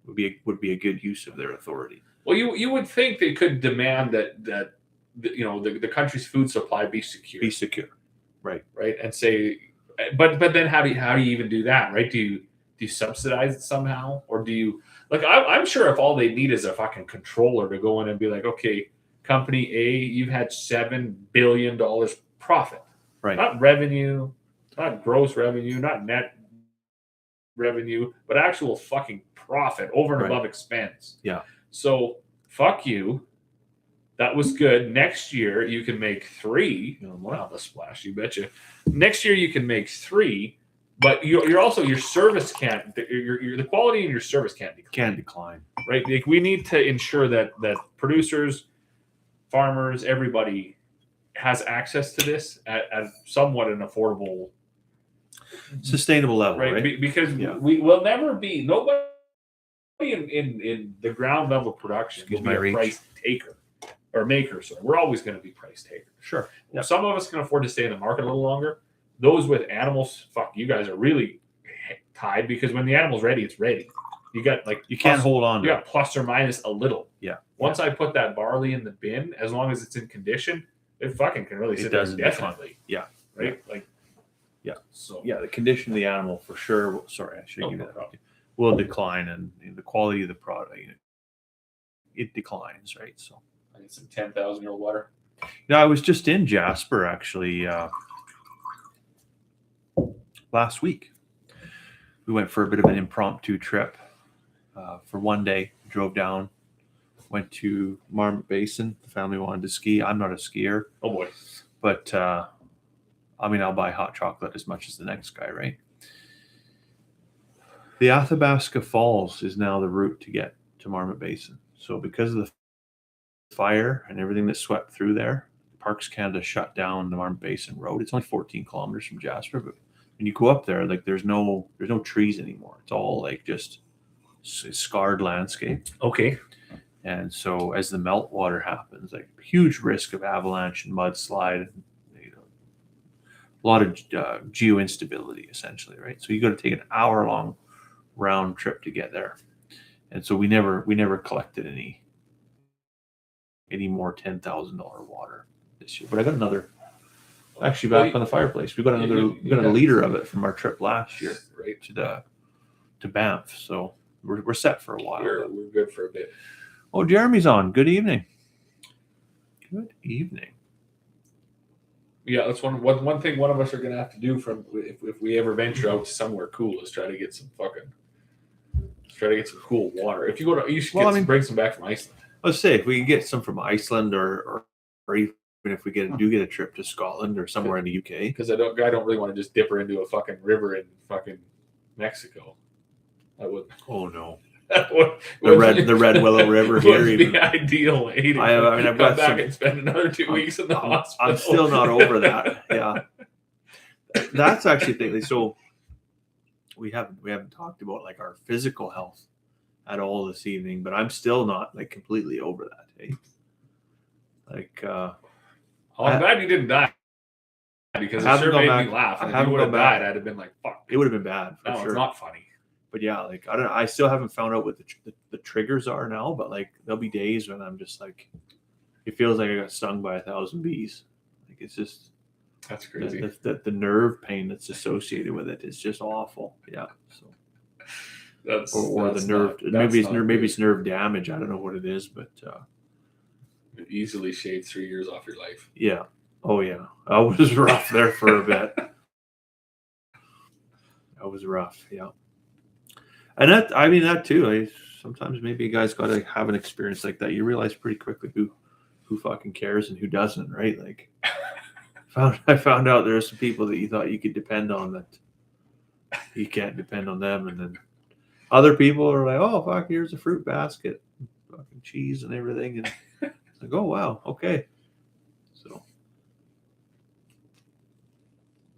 that's crazy. What do you think of the cigar halfway through? Yeah, mine hasn't changed. No, I'm loving it. Good. I just finally ripped off the bands. Mine didn't slide off, so they're all fucked up. But I don't think they're gonna make it into the jar. I've ashed mine a couple. Have you ashed yours at all? Yeah, right there. Boom. I've ashed mine a couple, but I relit mine once. It seems like I'm now into the uneven burn. Oh, I lit mine once, and it's still rocking and rolling. Oh, I haven't had a relight at all. Well, I relit mine. It was doing too much yakking. Mm-hmm. Too much yakking. So there's back in the old country, there's a waterfall called Era Force, and it is probably the most beautiful waterfall I've ever seen in my entire life. And there's two, I mean, you know what a pack horse bridge is, but basically when they stack all the rocks together in an archway, and just the fact that the rocks push in on each other, holds the whole thing together. There's two levels of these pack horse bridges, and when you're down at the bottom, you just see like rainbows coming across these bridges. Did you have a picture of that? Oh, probably. I think you showed me that years ago. It's the most gorgeous thing you've ever seen, and I think that would be a cool place to go take a jug of water and maybe get it sampled. I don't know if it's clean or not, but it's coming right off the mountains there too, right? But sure, that would be glorious. Well, I think once you dump her in the whiskey, she's clean now. You're right. There should be no bacteria left at that point. But I still wouldn't go dip one into the old fucking Mexican fucking ditch. And I mean, if we get some water, it's got to come from somewhere cool, right? So Yeah. If I ever go swimming in Mexico again, I think I'm gonna wear jeans. Right. Yeah. I don't. I don't partake in much of that. Iceland, though, I don't know. Like, I don't know. Is the water clean there, or like? Because it's kind of like it's volcanic, right? I'm guessing there's probably a lot of sulfur. I don't. I mean, It it's might probably, be kind of fucking rancid. it's I don't know. probably not like it's just a pound gallons of it, but I'm sure it's like it probably has properties, right? It's Probably very, very rich in medicinal. mineral or whatever, right? I mean, Yeah. maybe good for a soap and good to ingest a little bit. I wouldn't live off the shit. I wouldn't. Think, Yeah. but I mean, I guess they probably do. I don't know. You'd have to ask. Well, yeah, I guess they do. Yeah, they probably. So. I mean, they're not all just fucking dried right the fuck up. There's more published authors in Iceland than anywhere else in the world. Oh, what the fuck else are you gonna do? Oh, yes, just fucking Sit there and write a book. It's dark. So yeah, I didn't realize actually, and I've been to a lot of places in the world, but I didn't realize it was that cold in Iceland. And it makes sense because it's fucking Iceland, right? But we were planning to go kind of end of August somewhere in there, thinking we get the most daylight, best kind of weather, but not like the June, July, like peak time pricing. Oh yes. And yeah, it's still only like 10 degrees Celsius. Okay. And raining. Well, when are you supposed to go? Like, do they have the same seasons we do? Well, they do, but yeah, they just don't. They don't get times? the weather we do, right? So like is 50, it the same fucking height, or where is it? Like, so it's way higher. It's higher than us for sure. Yeah. But they have, so it's like going to the fucking territories. Or I would think so. I've never been. Chad. Yeah, Chad's got to tell us. He Where knows. did you go? Yeah. So there's glaciers. Well, if there's glaciers, then glaciers got to melt. So. Oh, he's got to go. He's got to go to the night. Coming back. 5:30 a.m. is coming back around the clock. I guess. Chores to do. Went in June, about 20 some days. Yeah. But I think if you go in June, it's probably like lots of people. Fuck, I don't know. Do people go to Iceland? I guess lots of people go to Iceland because it's like. I fucking heard of 2 people that want to go. Chad went, you want to go. Oh, okay. Well, maybe not people. I don't know like a lot of people, but fuck, I don't know. I think definitely in the wintertime, lots of people go for the Northern Lights. Because the wife even talked about that. Oh, we should go in the wintertime to see the Northern Lights. It's like, have you ever been out in lambing season at 2 o'clock in the morning? Like, it's nothing but Northern Lights. Every night. It's a fucking show. We don't need to go anywhere to see the Northern Lights. That's crazy. But, yeah, I can't imagine flying anywhere to like the fucking Northern Lights, but. Yeah. Oh, fucking creeping up here. He fucked this chair up. He got the good chair, and he gave me the one that's fucking real low. So we get all fucked up. I gotta get him to the upholsterer and get them redone. Probably These are so nice though. They are nice chairs. Fuck, they're nice. And that's I've been kind of scared to take them in because like, would they fuck them up or I don't know. Well, he's phone the guy. See what it's worth. We should get him in like leather. Well, that's what I thought. I was like green leather or like ox blood or something like you know. He did my backhoe seat. He did what the fuck did he do? That was Glennis. Maybe this tractor seat in my brother's tractor. He did a fucking good job. Yeah. So there was I had a guy's number on my phone too that did a couple of grain trucks for us and the backhoe and everything. And he did a chest for a friend of mine for his wife. He did a really nice job of that. But this is the it's the Chesterfield, like it's the buttons, right? You can't fuck that up. I know what that's very important. And you almost need like a not a upholster guy, but like a restorer guy. Yeah. I don't know. Like, so yeah, we might live in this like anomaly for fucking like the economy wise, but as far as like actual skill, I don't know if we're there. Like, someone could probably weld you this fucking thing up. Yeah. But I don't know if they can actually do it justice for what it is. And that's the thing. Like, recovering a seat in a grain truck is not the same as no, not at all. Right. Smashing out a 100-year-old fucking chair. Yeah. And they are comfortable. Like, they fit in here. Like, ooh. Yeah, it was perfect. Perfect find on the buy and sell for sure. So they had a million visitors to Iceland in a country of 330,000. And it was quiet in June. Interesting. Well, we will have to give you a call, Chad, and see what. Isn't that where they went looking scoop. for all them fucking minerals like rubies and shit? Was that Iceland or was that Greenland? I don't know. It was a show, and I watched it, and they were gonna go find all sorts of shit, like a show like Gold Rush, like a real show. Yeah, it was a real show. You were watching like Journey to the Center of the Earth or anything? Might have been the fucking Seven Dwarfs. I don't know. Snow White. There was gems. They didn't find. Okay. I'm sure. I was one. Well, I know Greenland has lots of precious minerals. Or whatever. Maybe they don't, but that's what Trump is saying. But because that's the new shield from Russia, right? Right. Yeah. You're quieting down on Greenland when you fucking tucked into Iran there.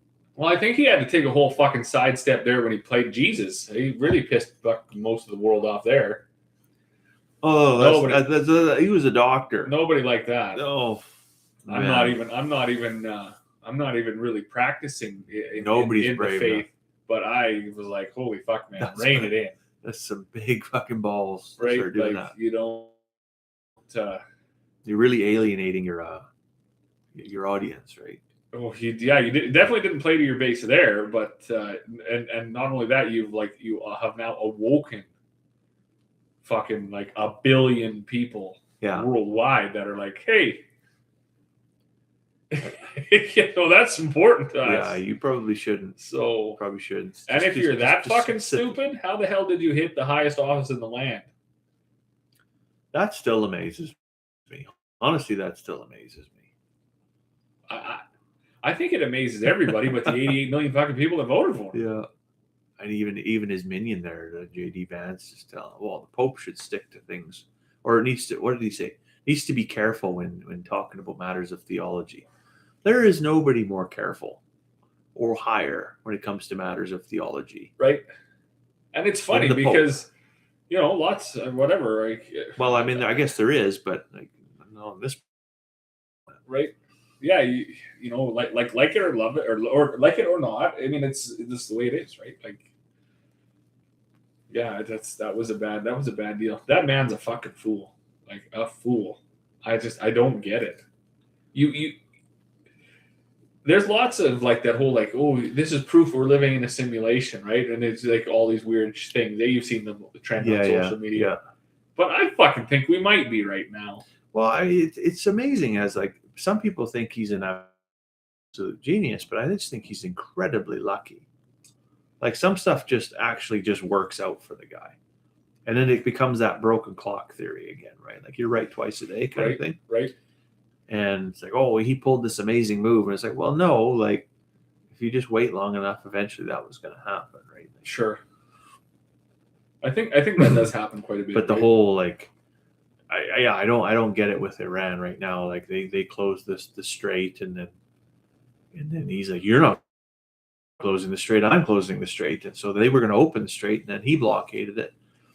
And then something went wrong today, and now fucking strait. Iran's closed the strait. Apparently it's closed again. And they're firing on tankers that they're trying to get through. So now, like, I mean, there's no soldiers on those tankers. That's like real civilian people. Like that's fucking crazy. They just went to work to just try to get some oil, get some energy to the world, and they're getting fucking bombed. Now they have to get blown up. Like that.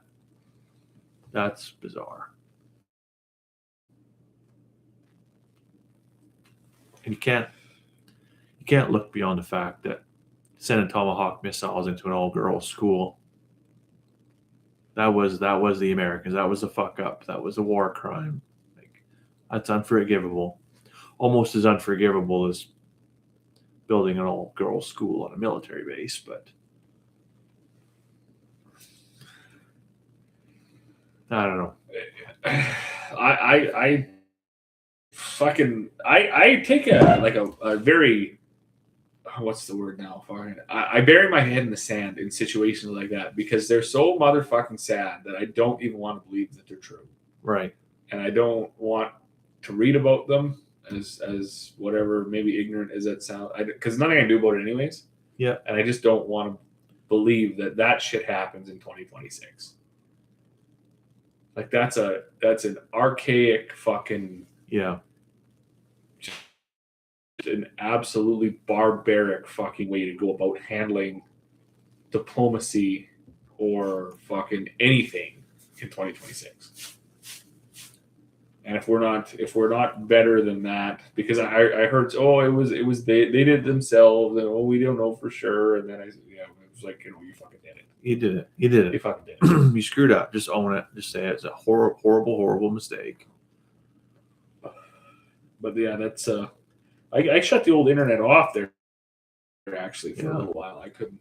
But just started to bother. Like, well, it was after the Tumblr Ridge thing. I was like, fuck, I gotta shut this down. That was this another, is getting fucking. This yeah. is because there was nothing good happen. There really is nothing fucking good ever happens in the fucking news. Honestly, but there was about a fucking 7-day fucking window of just fucking depression. 2026 so far has been like, if anybody said 2026 is going to be my year, fuck, the shit that's been on the bingo card this year is just unpredictable. It yeah, and when you can, yeah, you're constantly bombarded with that shit. Then after a while, you're like, you know what? Outside, sun is shining. I'm just gonna go there for a little bit. Turn this fucking thing off. You're right. And actually, today it was so much fun to be out there and watch the kids run around the yard and just have the sun shining on your, like, that's a whole vibe, right? Absolutely. Turn your back and have the sun shine on your back and just feel that warmth and nice little breeze. And okay, there's no fucking helicopters here. Right. I don't got to worry about my kids going to school and not coming home. Like, yeah, what an actual terrible fucking place the world is, and how fortunate we are to have not had to feel the pain that some people have had to feel. Oh Christ, absolutely. Have you guys come across the Lego videos coming out of Iran yet? I've seen a couple. Yeah, I've seen a couple. Yeah, I mean, you try not to laugh, but like, fuck, they're not that far off. Like, well, and that begs me back to my simulation thing. Like, so fucking learned a new word today because I was actually watching old Kamala Harris on a fucking reel or whatever. But the capitulation, obviously, yeah, they give up. Yeah, you just whatever you totally done. You go with it or whatever, and yeah, like to see, like. So I can admit that, yeah, I watched the Lego things and I laughed at it, but like, how fucked up of a situation, like it's bad, right? And we're just like making like light of like a really, because what the fuck else none of us can do anything about it. Well, no, it's what else can you do but laugh, right? But I'm not you only laugh for fear of crying. Well, but you look through history. I was just watching, trying to watch the National Treasure or whatever, one with Nicolas Cage. And he was reading a part in the Declaration. He's like, people don't talk like that anymore. And there's something to be said for that. Like, there was a whole bunch more respect for human life, respect for infrastructure, for things built.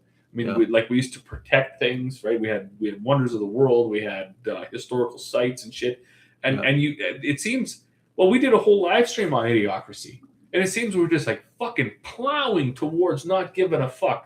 And within the next 10 to 15 years, we're going to have ropes wrapped around skyscrapers that are fucking falling over because we just don't give a fuck no more. Like, everything is so bad. The apathy is just skyrocketing because we're like, if we don't laugh, we cry. I mean, the game has changed, really. Like, warfare has changed significantly from where it used to be.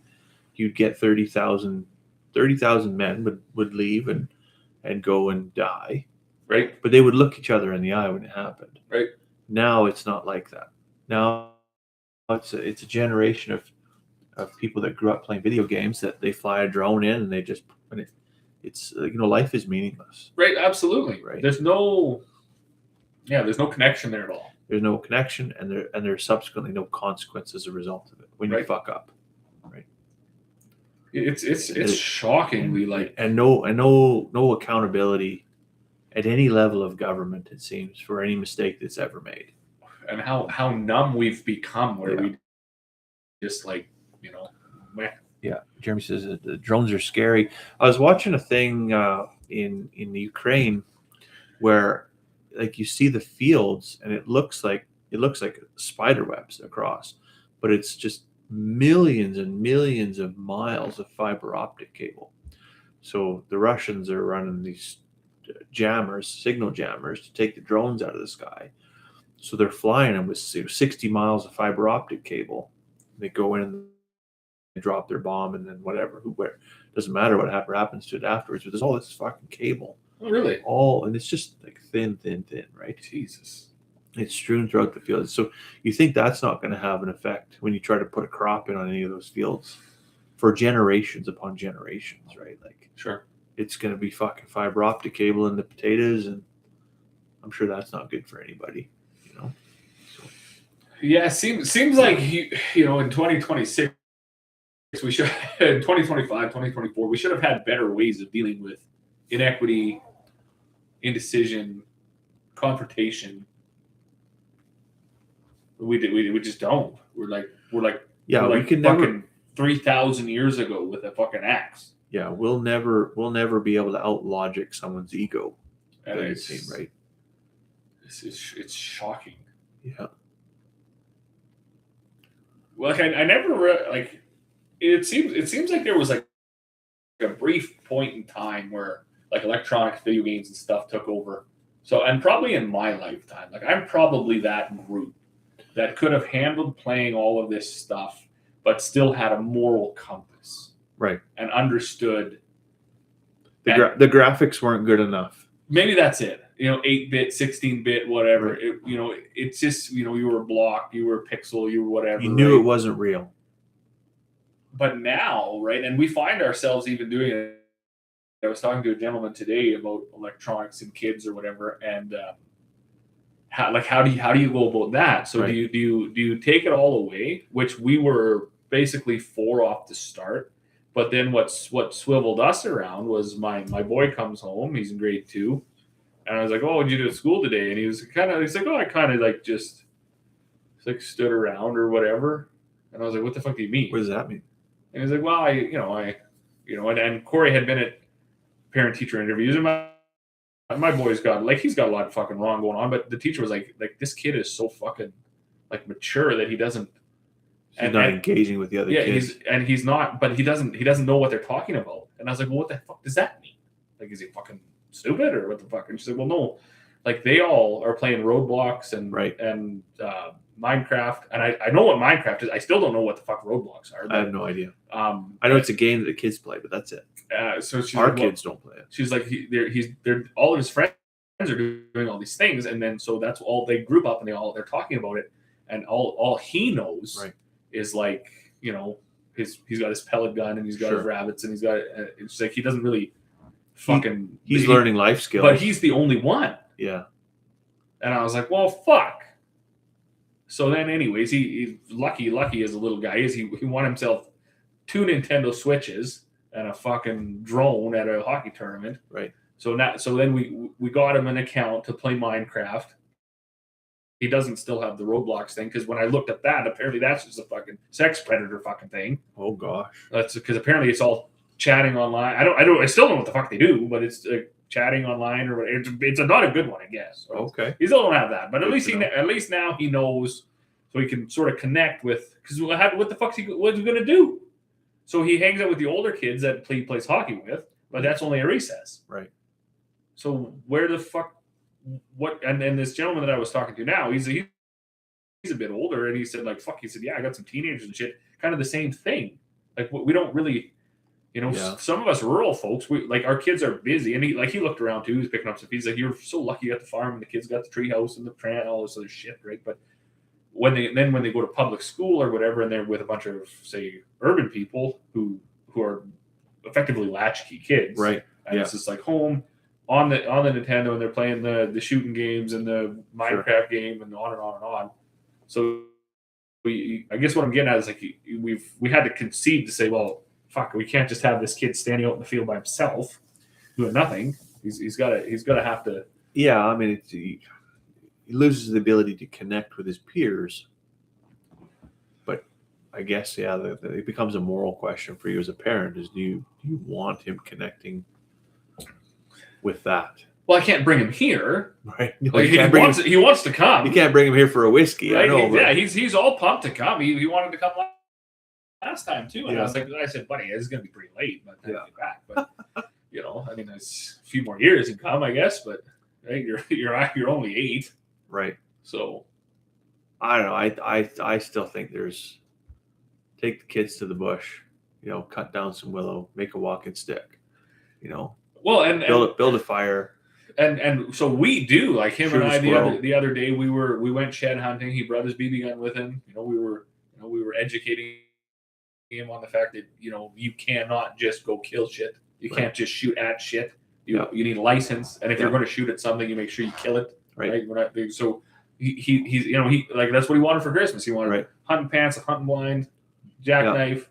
Right. So now, and it's funny for watching his mother, like she goes through his backpack every fucking day because Lord knows what that kid's gonna take to school. Right. Yeah. Right. The shit that he's got a whole artillery and fucking arsenal there. But he doesn't have a friend to connect with. Where all my and that's why I say I'm pretty sure this like the 37-year-olds were like the last generation to have that.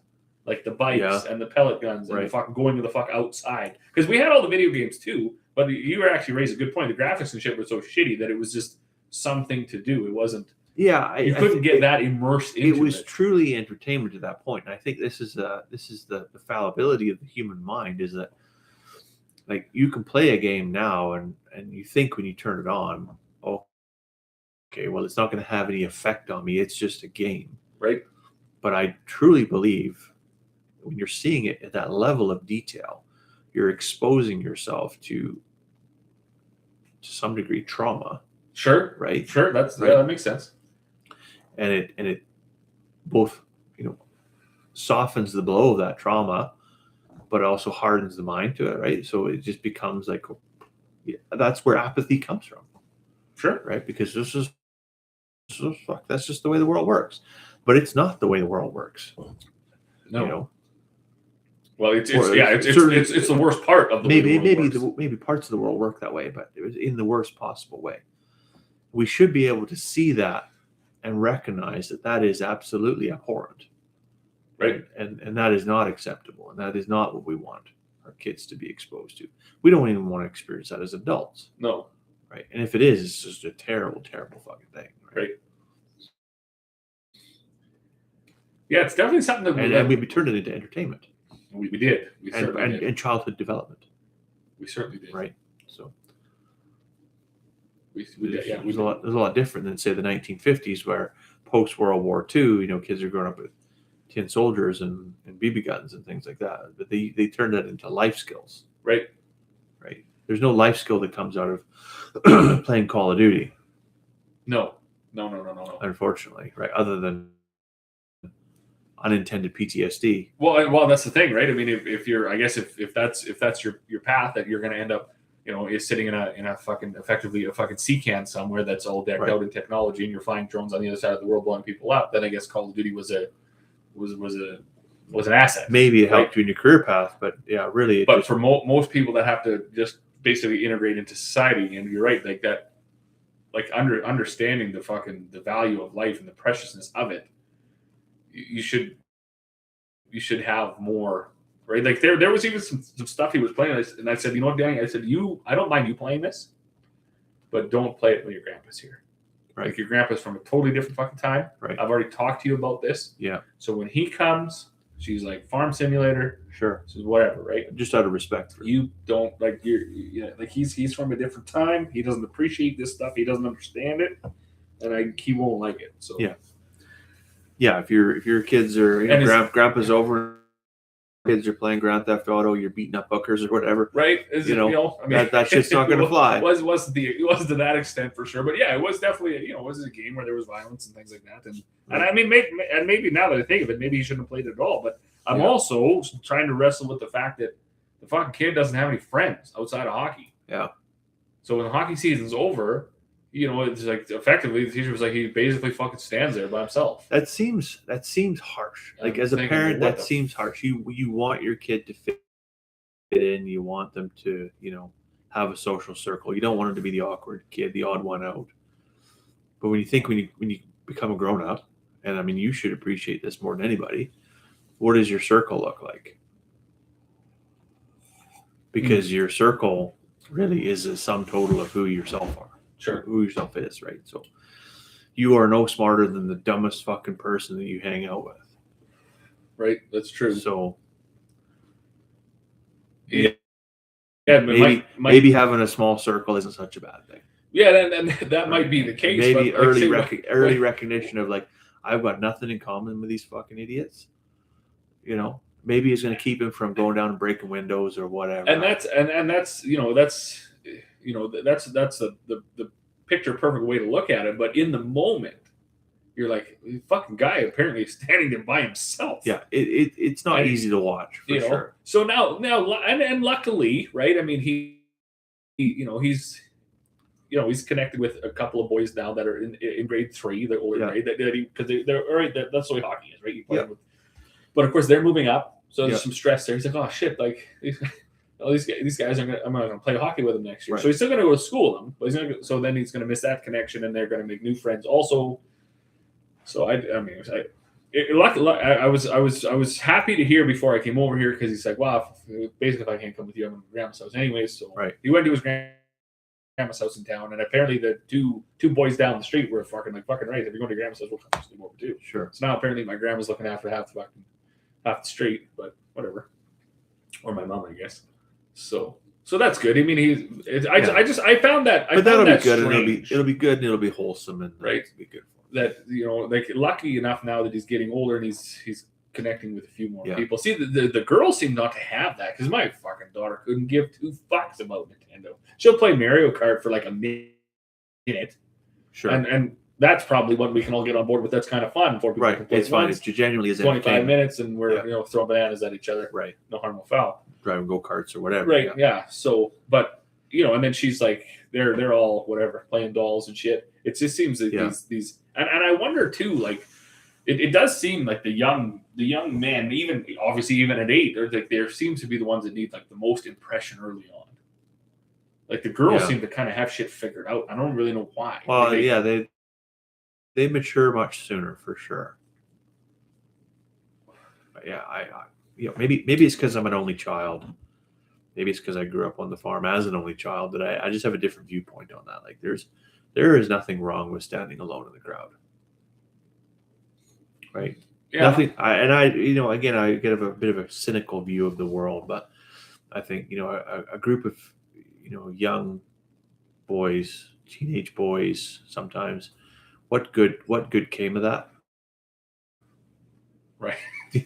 Right. Usually there's a fucking Clockwork Orange. Maybe there's some good fun stories to tell, some core memories, but sometimes it's some pretty fucking ridiculous shit that went down, and not in a socially acceptable way, right? Right. Well, that's a good point.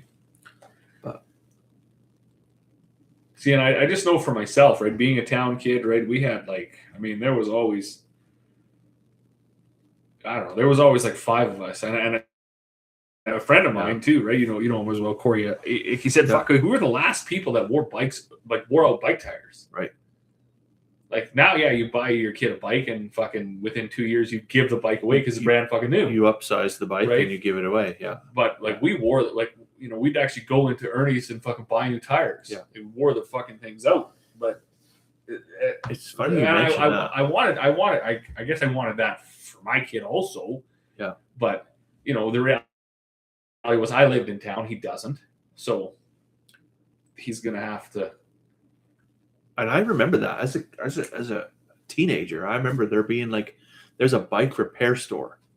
That was a legitimate business. There wasn't a bike sale. Like you didn't buy a bike and then just go buy another bike when you upsized it.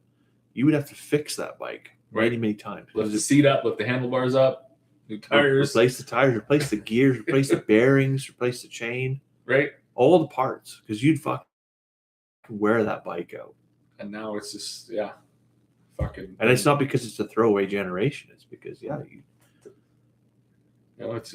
the bike and it sits in the fucking shed and it doesn't get used. It goes up the laneway once, twice, 3 times, fucking down and whatever. It's actually fun. That's one of the things we did tonight when we went into town. Is we took the kids. Well, they're still in my truck. We took the kids' bikes to town and we biked. Fuck, I don't know, 7 miles. Like I feel like I walked 7 miles tonight. I was even like, holy shit, these kids are like, fuck, are they ever going to give up biking or what? Like, I'm getting tired. I'm out of breath. But we're the only people that are doing that. Oh yes, Yeah, you don't You don't run into other people biking yeah, around town. you don't ever stop and have a conversation about somebody's new 10 speed Yeah, because fucking it's not happening. yeah. But yeah, that's interesting. We're gonna have to have a new take on this too. Yeah. Maybe it's okay. I think it's okay to be different. I think it's okay to be doing something by it. Be the only person doing something. Right. But that's, again, maybe my unique view on the world. Well, and he's not like he does have a lot of. It's funny too because another one of the coaches that his kids moving up, he said, before we had our awards night, he was putting his boy to bed. And he's like, you know what, basically said, buddy's not. You're going to be playing in B Blocks next year, Right? Buddy's a year younger than you won't be, and I guess his kid was laying there and he's like, shit, maybe I should just stay behind. Like maybe I should just stay back a little more here. Right. Yeah. This isn't an option. But right. I thought it was nice that he thought of him. Thought of it. Yeah. But because it seems like, once that flush goes next year, the poor guy's gonna have to fucking sort of like be alone again like he was last year. Like just kinda fucking hanging out. Like, yeah. I mean, and because I asked him too, I said, you must do something. He said, yeah, we play Uno, like on the inside recess days. Right. And then, but like his teacher said, he's like, he just can't get into like the immature shit, and he doesn't know about the video games. He just It's like fucking. He's like dead behind the eyes as soon as that stuff comes up. And I was like, well, fuck. But is that a true disadvantage for him? Well, it seemed like it at the time. It doesn't now. Yeah. So these whiskeys are good, but it did. I was like, holy fuck. Well, I fucked that up pretty bad. So we should get him a fucking Roblox account, I guess. Fucking right, so we can fucking get abducted, I guess. Yeah, I don't know. I'd be signing him up to fucking www.predator.net, right? Yeah, no, he doesn't have it. I still don't even know what the fuck I'm gonna look that up after this, but I gotta figure out what I don't Roadblocks. I don't know what the game. I've heard of it, but I don't know what it is. It's all over the social media all the time, but I do know what the Minecraft one is. I don't understand it, but I do know what it is. They just build stuff, don't they? Hammer down sheep. It's like digital Lego, basically. I think that's a Predator one too, but it could be maybe less than Roadblocks. It could be. Yeah. But anyways, that's that. Yeah, I mean, even video games, like when we played video games as a kid, you played video games against a pre-existing program within the game, right? I never played against other people online. That never happened. Yeah, I'm not sure when the whole. I'd be curious to know actually when the whole. But I also come from the Pac-Man and the Space Invaders era, right? So I remember the first one I heard about, and it was like towards the end of like when I was playing hockey, and it was like World of Warcraft, and that was like the first like online global game that I heard about. Right. And I never played. I had played Warcraft 2 on the computer, but I'd never played the one online. So that must have been right around 2006. Okay, that's when So I don't know exactly when the whole world like online gaming became a thing. But and there's some value to some of that too. Like I used to watch my older brother. Fuck, he'd play some pretty intense shit. Like it would take it seemed like it would take forever to play the game. Right, and like I'd watch him play it because he's big into that, and there's nothing wrong with it. Like, fuck, I think if that's what you're into, everybody has a thing, right?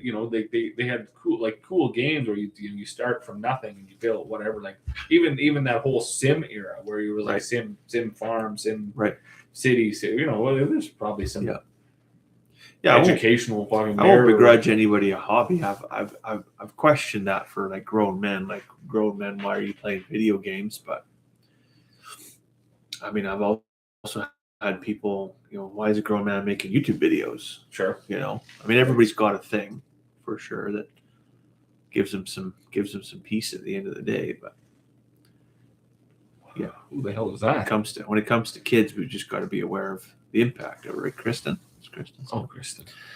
It's a game that people make their own maps and games you can play, like mini games made by users. There's lots of stupid, useless stuff on there, but there's some Oh, that's decent Roadblocks. ones. Okay. You really have to monitor what they're playing because it's easy for them to stumble across the absolute shit games on there. Yeah, I mean that's the challenge, right? Like, do you really want to sit there and watch the mind-numbing shit that your kid's doing? Yeah, you'd ideally you'd be able to like set it and forget it and understand that they're Hopefully treading lightly through this, but set it to something that's supposedly age appropriate. But that doesn't seem from the Right. like and a lot of times what people look at or whatever is the extreme, right? So I mean maybe it's not as bad, but some of when you hear some of the extreme things, you're like, no, fuck, that's enough. That I'm good. Yeah, I don't need it at all. If that's a possibility, right? Yeah, then I don't need it. It'd be no different than like fucking, oh, here's this dog. It's possible he rips your fucking kid's face off. Well, you're like, okay, well, no, we don't need that. Yeah, if there's a 99% chance, there's other things we can do. That your child, if there's a 99% chance that your child's not going to get groomed by a predator, there's still a 1% chance your child's going to get groomed by a predator. Yeah, probably don't need it. So, probably, if I could just eliminate that. We can find things where we're like 100% safe. Yeah. Too late for us, but you can avoid it. Definitely try. Yeah. Yeah, I don't know. Well, it's a weird one. Like I say, I was super like, and then I got into the thing too, even with, like my brother-in-law and stuff like that. I guess he had mentioned that this was a couple of years ago. He wasn't gonna get Elite pads or iPads or whatever for the kids. Right. Fucking, and I get it. We weren't either, but I was also, I forget who the hell I was talking to, and they were like, well, does it, are you going to teach your kid how to send a fax? Yeah. And I was like, well, fuck, probably not. Because who the fuck has a fax machine anymore? Yeah. So on the other hand, like, if you don't start to embrace some of this technology and get your kid, like that's what they're going to need to know this stuff. And if they don't, they're going to be at a massive disadvantage. That's very true. Our kids both have tablets, but it's monitored, mm-hmm. and it's like it's not something they pull out every day. No, and ours are loaded with the parental restrictions and the time limits and it's like, okay, you can go on the Khan Academy or whatever, and you can go do like a learning game or something like that, right? Or if we're taking a road trip, they can download some movies that we've watched as a family before and they enjoy, and we know that it's appropriate for their age, kind of thing, right? Right. And then they have leapfrog things where it's like it's learning stuff, right? Right. But so I agree. Like, are we going to teach them to play stuff that is dead technology? Right. Yeah. There's really no reason to teach them more than say once how to fucking address an envelope. Right. Like it's fucking. Who the fuck has sent a letter ever in the last 10 years? Eventually need to teach them how to send an email. So probably need to teach them how to use ChatGPT. Right. Which fuck, I haven't figured that out yet. I never even looked into it. But I finally figured out. You said how to type in and it makes a graphic for you. Oh, I was playing with that the other day. That was pretty neat. Yeah. On Meta. On Facebook. Yeah. I thought it was pretty cool. It could do some interesting stuff for sure. It's happening. Yeah. But I But I'm sure there's a dark side to that too. Oh fuck, probably. So.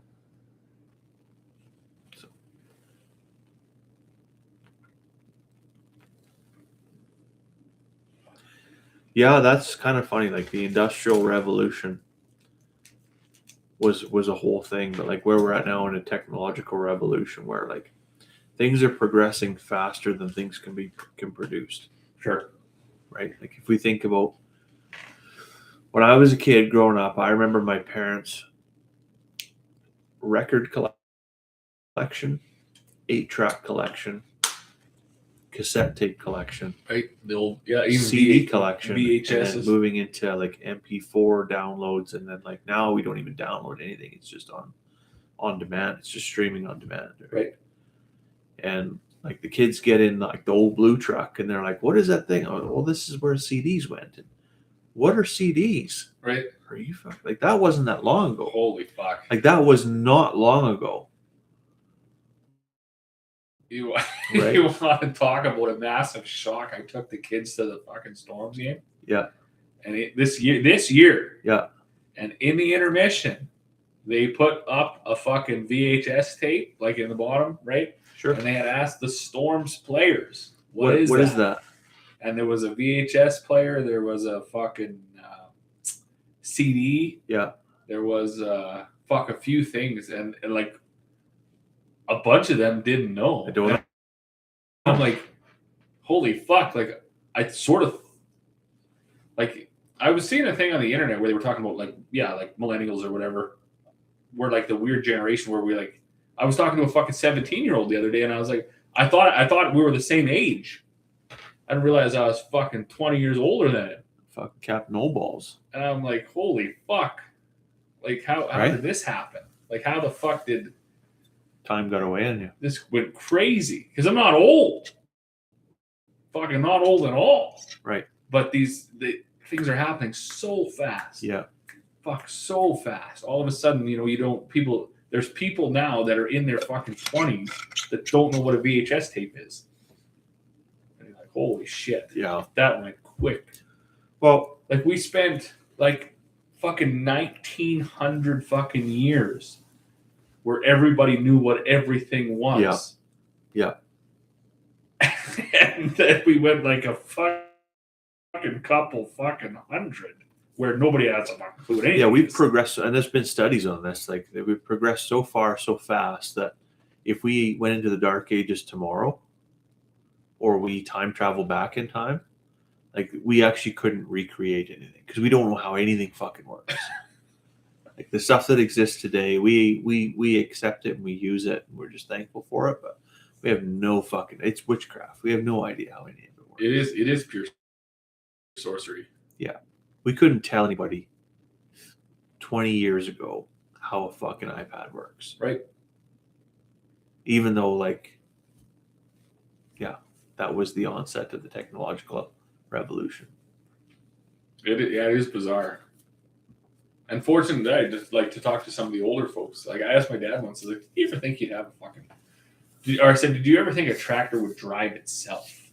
Yeah. And he's like, well, fuck. If I ever did in my life, I never thought I'd own one. Yeah, I mean, I think during the 1970s, there was definitely, well, you definitely saw it on movies and stuff, like self-driving cars and all kinds of stuff. But that was like pure fucking science fiction. But it was science fiction, but they also would, like, if you look at when those movies or those TV shows were set, it was like the early 2000s. We always thought early 2000s are going to be driving self-driving cars. And I remember in the early 2000s, them laughing about it, like, oh yeah, these guys 30 years ago thought we're all going to be driving self-driving cars. Well, holy fuck, look, we're not that far away, right? And we're there. You got Super Cruise on the Ford F-150s now. You can take Highway 2 from Edmonton to Calgary and never touch the steering wheel. That's wild, right? I'm not brave enough to do that, no, but that technology exists. I've been enough self-driving shit that fucking gives her one of these and just goes that way for a minute. Change your life in a heartbeat, right? I'm not into giving anybody any control. Yeah. But it makes you think too about, like, even so all the way up until I basically started traveling with my family, I never thought twice about getting on an airplane. And maybe it's because with your wife and kids now, but you're thinking, like, all the technology they're pumping into the new build airplanes and stuff like that, like, I realized I was talking to a guy when I was working on the rigs, and he said, like, there's 3 levels of build, and well, he was from the States, right? But he said there's military, there's industrial, and there's agriculture. Right. He said in the military, when we build things, every screw gets locked tight and it gets actually turned so it's all lined up. Right. So visually you can see if something's loose. Right. And then in industry it was slightly, but he said by the time you hit agriculture, it's just fucking, who gives a fuck? Right. It might not even be the right size. They just fucking stick it in the hole. Right. And now you see as things like when you watch your, like, consumable fucking items in your home or whatever fail, you think, like, I wonder, is this fucking thing just going to fail? Probably. I would imagine. Like, who built this fucking thing? We think about mil spec being like the highest standard ever. But every military contract that ever went to the cheapest bidder. Sure did. So consumer grade has got to be fucking garbage. And a lot of times you see it, you open the box and there's like a fucking couple of screws sitting in the bottom of the box, and you're thinking, oh, fuck, eh? Yeah, like, are those extra, or did they already fall out of the fucking thing? Or Yeah. It's a bit concerning. So yeah, when you hop on stuff and you see things like you go to turn your fucking phone on and it just locks up.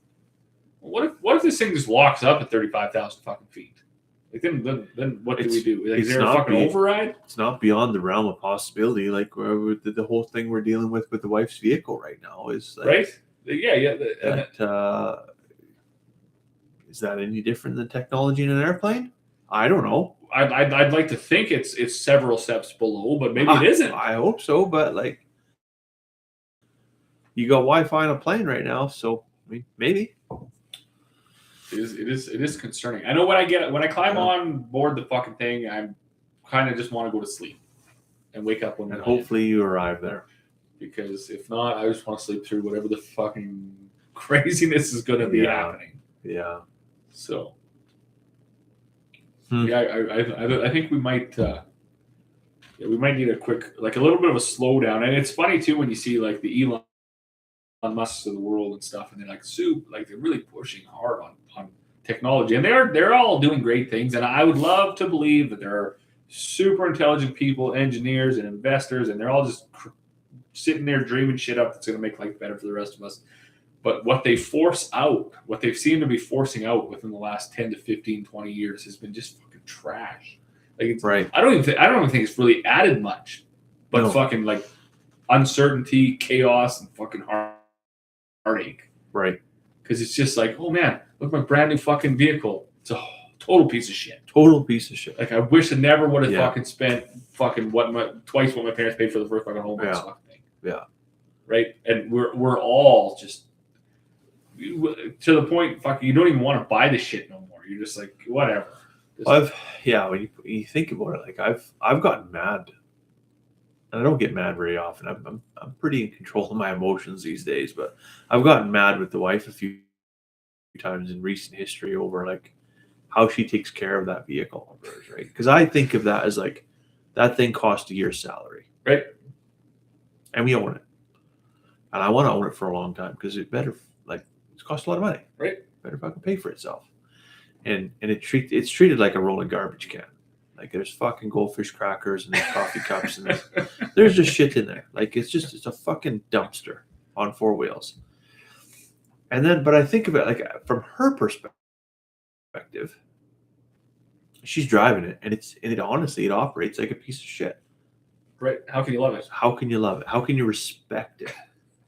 Right. Just knowing it's a fair point. Right. And I was like, oh yeah, it's frustrating. It's frustrating on two different planes, right?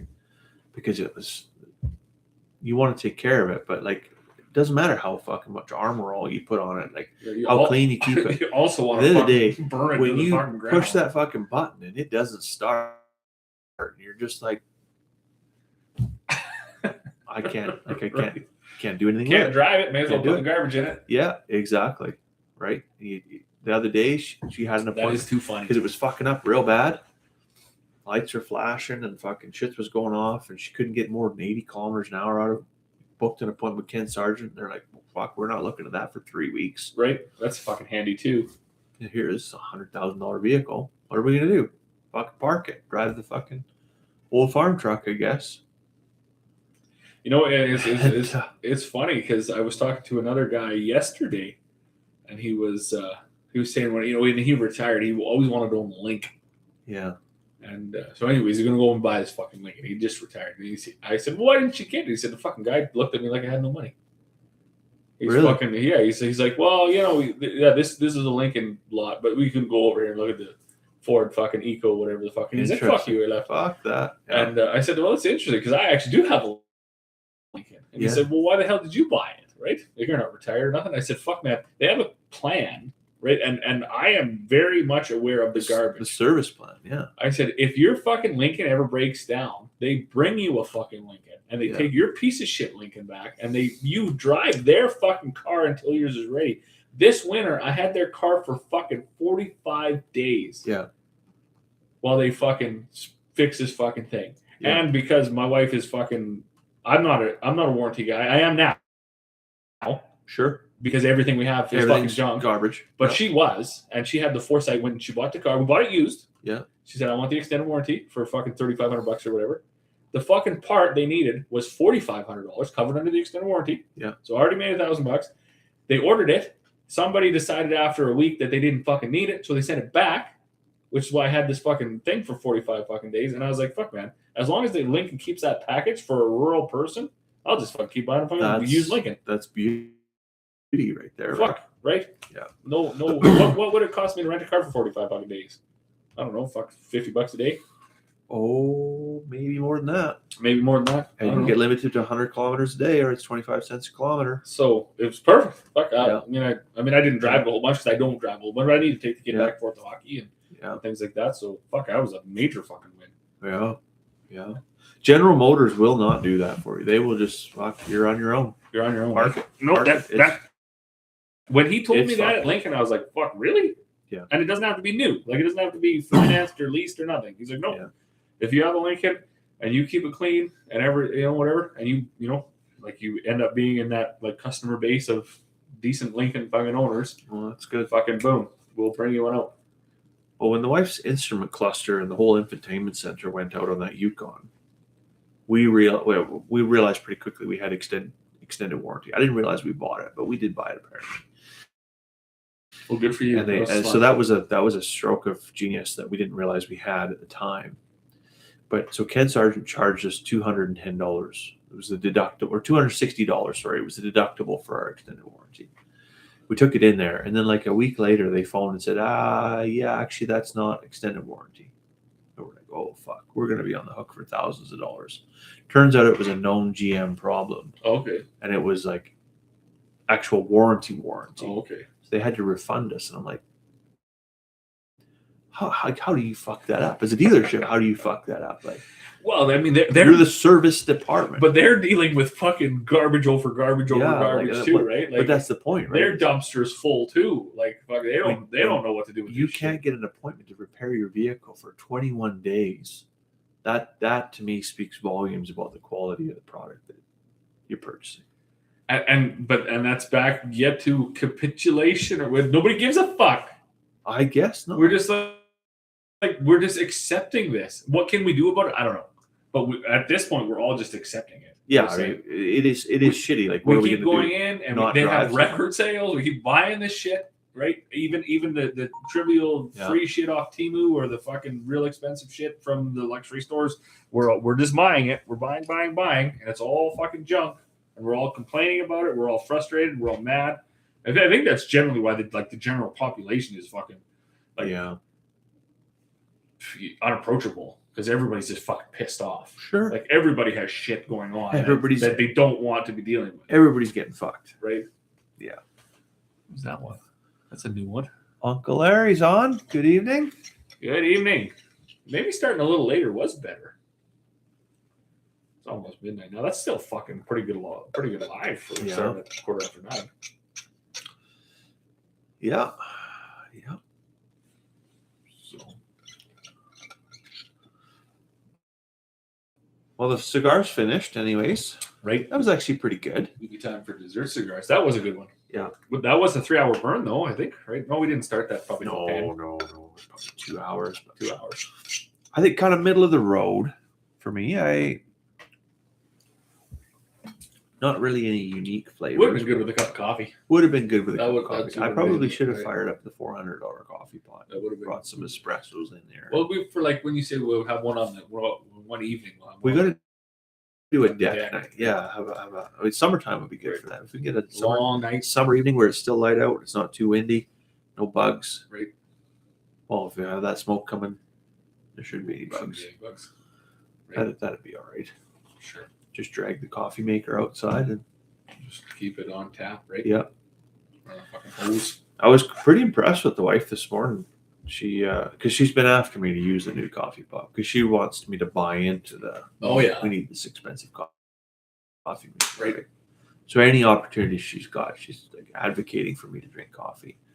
She brought home a bottle of Bailey's, and that's perfect for the weekend. Nice. Fancy coffee and Bailey's. So. I'm a big fan of coffee. Like, I will drink the whole pot before I go outside. Yeah. The whole pot. Yeah. I used to be that way, but I get terrible heartburn now, and I got to take medication for it. And I'll come back in at lunch and I'll fire up the old tea kettle. But in the morning, she's going to be like a whole pot of coffee. Usually good for a couple cups in the morning, but after that, it gets a little too spicy. But he'd probably make it way stronger. I only put like 2-3 scoops in there, and I'm good there. 2-3 scoops, Right. like in a filter. Yeah. Oh yeah, I'm a 5 scoop in a filter. Yeah, see, that's too much. I'm making rig coffee still. You gotta dial that way back. Still need to be able to see into it a little bit. Yeah. Yeah. It has to have a little fucking. It's gotta be able to pour. You don't want to drink your coffee with a fork? I can't be fucking spooning that into the guts. Yeah. So when you go for a piss and it smells like freshly brewed coffee, and you know your coffee's strong enough. Yeah. Fuck. Oh. My. Fun. Well, that had nothing to do with anything. World War III. I don't think we even really talked hardly at all about shit on Trump a little bit. We for a moment there, yeah, he kind of got off lucky. So we didn't talk about MP switching the floor, crossing the floor. We didn't really talk. I'm much for that though. Fuck them. I don't think when you run to be an MP, I don't think you should run under a party banner. I think everyone should run as an independent. How many seats are in Ottawa? 270 or some fucking thing? Yeah, and the population isn't ready for that. But I don't disagree with you. I would because I think everybody should be accountable to their constituents for what they do and for what they achieve. And if an MP can achieve more for their constituents by being part of the haves, sure, right, versus being some part of the group that's on the outside that's fighting for Canadians every day, but really doing fuck all. Right. That's a tough spot to be in. It is. And I was saying that how our county councilors run in election, they just run as a person. Yep. Right. Right. You just pick. You're like, oh fuck, I like that guy. Fuck, I like that girl. Let's fucking throw them in there, right? Yeah. And I don't know. Like you say, we're probably not ready for it, but it would be because. Like a conservative or a liberal or an NDP or a Green in Northern Alberta has different needs than a conservative, liberal, Green, NDP or from fucking the Maritimes. Yeah. So it doesn't work. Like we can't be voting. Yeah. We can't be politics. Voting along party lines and expect that we're going to benefit everybody's region. Yeah. It's not going to work that way. So you need to find. The one thing is how do you ever stop the ballot from being 700 fucking people long? Right. That's one thing I don't, because once you join a political party, then they pick who they're going to run in that riding. Yeah. If you just have a fucking 4, 5, 6, 700 independents, like, oh, I can do a good job. Well, fuck, that'd be a nightmare too. So I don't. That's one thing I don't know how you solve. But I wish everybody ran as independent. Then everybody went down to the House of Commons and they're like, hey, I'm from Northern Alberta. We need a pipeline. This is why. Fuck. And then the other 269 people say it could be like, fuck. Actually, that is a good idea. And they're not bound by, well, I'm a Green guy. I can't vote for that. Right. Even though they're like, fuck that. Actually, it doesn't affect me one bit, but it would for sure help you in your area. Right. I can support how it would help you economically. And I think that's why we're so. Yeah. We literally end up in just one huge fucking stalemate for 120 years. Of basically getting the bare minimum done. Yeah. The whole official opposition thing, that's been taken to the extreme now, where it's like you just professionally work against each other. Right. You are literally just there to say no. Yeah.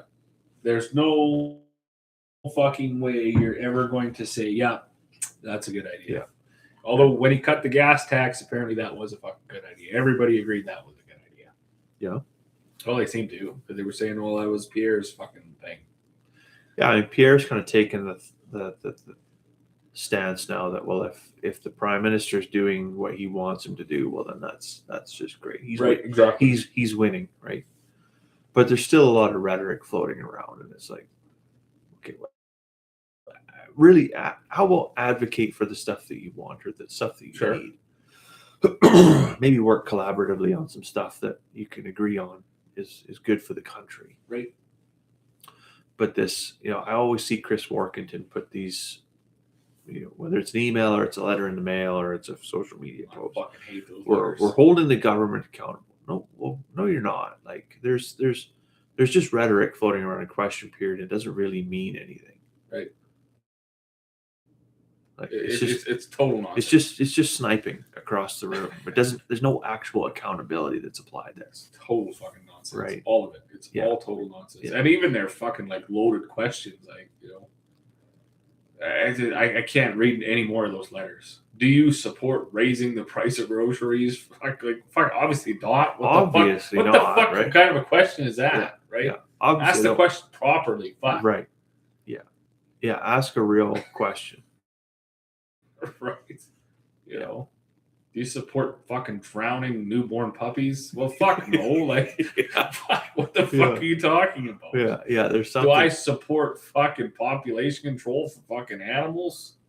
Probably. That's a good idea, right? But fucking, do I support gassing fucking kittens in a fucking paper bag? Not really. Fuck. Like, Jesus. There's a way. You can't, fuck. See, everybody answered yes to my question. Well, fuck. Yeah, because it was dumb. Yeah. Yeah. Fuck. Give it a rest. Yeah, words matter. I hate. That's all that fucking pamphlet is. It's just loaded fucking questions. Loaded questions with no context, and you're just like, oh my. And manufactured outrage. Everything's manufactured outrage. Right? Always. At government level, even when it doesn't need to be. Right. Yeah. We can all. Most of us should be able to agree that things are dumb and things are smart. You don't need to fucking really pile it on. And sometimes we got to agree that I don't fucking care. Like, it doesn't affect me one bit. I don't need to have an opinion on it. Just fucking let it be. Right. Yeah, that's true too, right? We can just, like you say, agree that what, fuck, that's somebody else's decision. That's right. That's not for me. Yeah. Fucking you figure that out, and when it fucking involves me or requires my fucking input, then I'll give it and we'll go from there. But it's crazy. So I think the guy that failed science in high school should have an opinion on fucking political. No, like right? Yeah, no, I don't. But at the same time, recognize that maybe I'm not the expert either, right? So I don't need to get into a high level debate at work over stuff like that because neither one of us is smart enough. Right, yeah, exactly. Like, at the end of this, we're both going to be mad. And there's nothing gained. We're both trying to teach a pig to sing, right? So. And it's fucking crazy. Yeah. It's absolutely crazy. Yeah. But I don't even know why. Like, more people. I think I don't even know what voter turnout was. I don't think it's ever over 50%. It's fucking terrible. Yeah, but I don't know why more people terrible. Don't care. Like, because it's getting pretty fucking dumb. Like, it's all dumb. I mean, good, competent people don't run either anymore. That's right? true. That's a problem I really have. Like, and you see it when they ask, they say, I can't think of a more like arrogant, fucking like self-serving thing to do than to run for politics. Is that right? Well, I know somebody asked fucking Alex Trebek when he fucking retired from fucking Jeopardy, right? If he was gonna run, and he was like, I can't think of a fucking worse way to fucking spend a minute of my time. Like it's this. Yeah. Like, even thinking of your fucking family. Like, even if you're like a really nice guy and you're fucking got good ideas, there's gonna be a fucking percentage of the population that think you're a total fucking fool. Yeah. And the amount of that's the other thing. I talk to my dad about that every once in a while. Back to being a little more respectable from a previous generation. Like, holy fuck, man! Look at the way we treat these people. Yeah. Could you fucking imagine talking about like your leaders the way we talk about ours in the media and across the floor? Like, holy fuck. Even if you don't like people, you should have just the smallest amount of fucking decency not to call them the crudest, rudest, lewdest fucking things you can think of. Yeah. Fuck, like, yes, that's just getting a little bit out of hand. I mean, we can do that whatever off screen with a whiskey, just for the fuck of it. Yeah. But you don't scream it from a mountain and publish it and fucking post it all over all the fucking time. That's a bit much. No, for sure. I mean, I'm sure most sane people wouldn't do it just on that fact. I don't want to, fuck you, whatever, flag flying around on every truck with my last name on it. What the fuck? Like, Jesus. That's a bit rough. I mean, it's a bit rough, but also if you look at what that fella's doing right now today, I don't think he's doing what most people would still expect of a former prime minister. Well, I don't follow, so. Okay, well, hanging out at Coachella in a fucking t-shirt with a backwards cap, like a 25-year-old. Whatever. You live and let live. Go live your life. Go be happy or whatever. But is that becoming of a former prime minister? No, probably not. Probably not. Right? I'd say didn't display good leadership, and continues to not display good leadership. That's very, very true. But some people benefited quite a bit. Some people loved him, and history will decide. Yeah, that was a rough one. That whole fucking show, but it's still I don't know. There was still a lot. He obviously had a good run out east, right? I know he didn't have a good run out west here. Didn't have a good run out west, and poor timing too. Like there was never. I won't give him any credit, but I will say that there was never a fucking worse time to be prime minister than during the biggest economic recession, global pandemics, like bad time to be in any position of authority. But he didn't do himself any favors either. But no, didn't do himself any favors for sure. He sort of. Mark Carney, that fella, he surprised me, and honestly, I still work with people that are just like, fuck that guy, but really, he's not really a true liberal, right? Like he's doing things that are very conservative, right? Like I think he's more of a centrist than anything. Sure. Center right. But I don't know. It remains to be seen. I've been flip-flopping around, like I was telling you earlier. This is going to be the biggest book I've ever read in my life, but I'm fucking near done it. Yeah. I've been flip-flopping through the book now too. Yeah. Started out very like, this guy's got it figured out. Hit a few chapters where I was like, this guy's a fucking lunatic. Yeah. Then back into a few chapters where I was like, fuck, I don't know. When it all comes, for me, like 4 years from when he was first elected, what it's going to come down to is like, how many billions of dollars are children going to owe? Sure. Deficit money, right? That's going to be the defining. Well, his thing said we were set for the greatest comeback in the G7, I guess. I don't know. And he's a fucking banker, so probably published the fucking thing himself. I don't know. Yeah, again, like you kind of gotta wait to see how it plays out, right? So it would be nice to think that he's competent enough, but then it was fucking. Just heard some fucking rumors the other day that apparently fucking in the infancy of his life, he fucking siphoned a fucking millions of dollars off a project in the fucking north and then disappeared with the money, and that's how he got his start. I don't know if that's true or not, but that's the problem is we don't. That wouldn't be in the age of information. Do we ever know what's fucking true? That wouldn't be very becoming of a fucking leader. But whatever. Right. You look around at most fucking. I shouldn't say most, but there's lots of people I know that have done some fairly unethical things to get. Very few people got rich by selling Bibles, and some of them have made, have been great for their communities, great for their businesses, great for their employees, great for the companies they manage, they work for, they own, whatever, and some have fucking torpedoed things to the fucking burn up to the ground. I don't know. Yeah.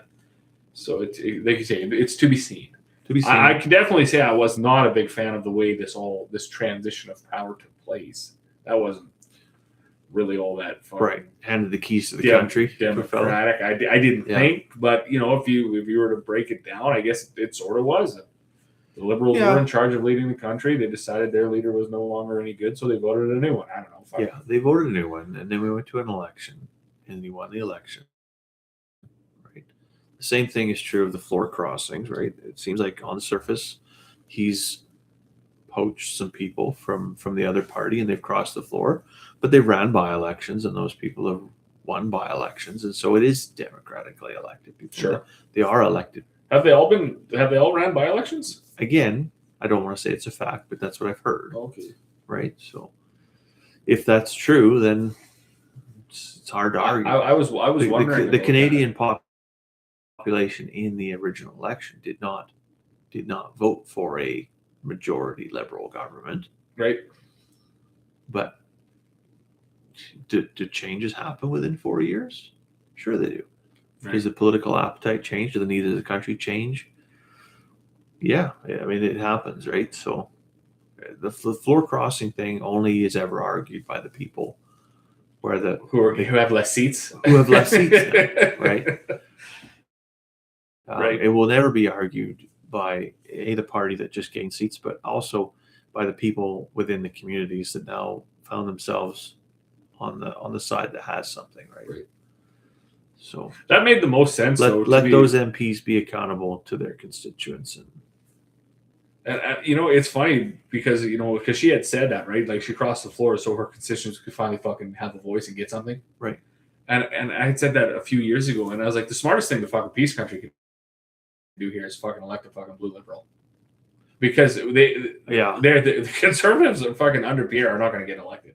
I don't care if you like the guy or not. Fucking, he's unelectable. He's proven that time and time again. Yeah. The rest of the fucking country will not allow this to happen. There was a time and a place when he was a good opposition leader.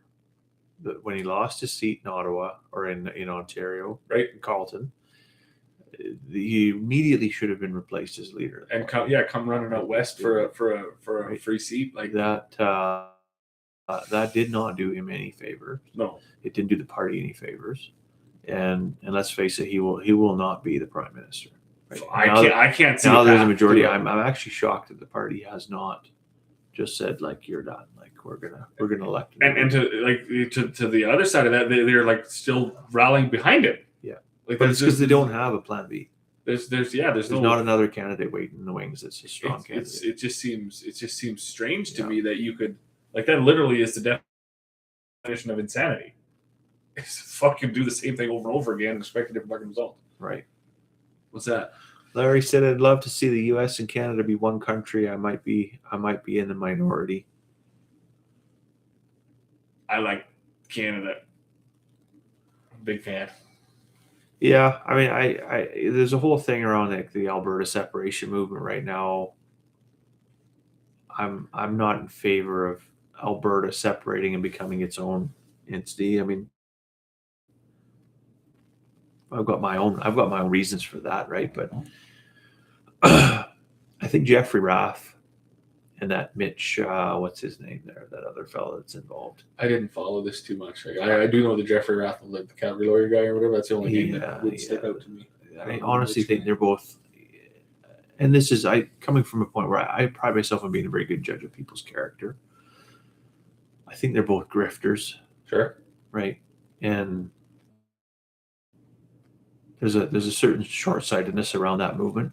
There's a lot of people of the 178,000 people that have signed that petition that have done so specifically to send a message to Ottawa, not actually to get separation, but just to get better representation in Alberta. Sure. And really, that should have been the motion. That should have been the petition that went forward. Is we need to get better representation in the West. We do need there needs to be reform.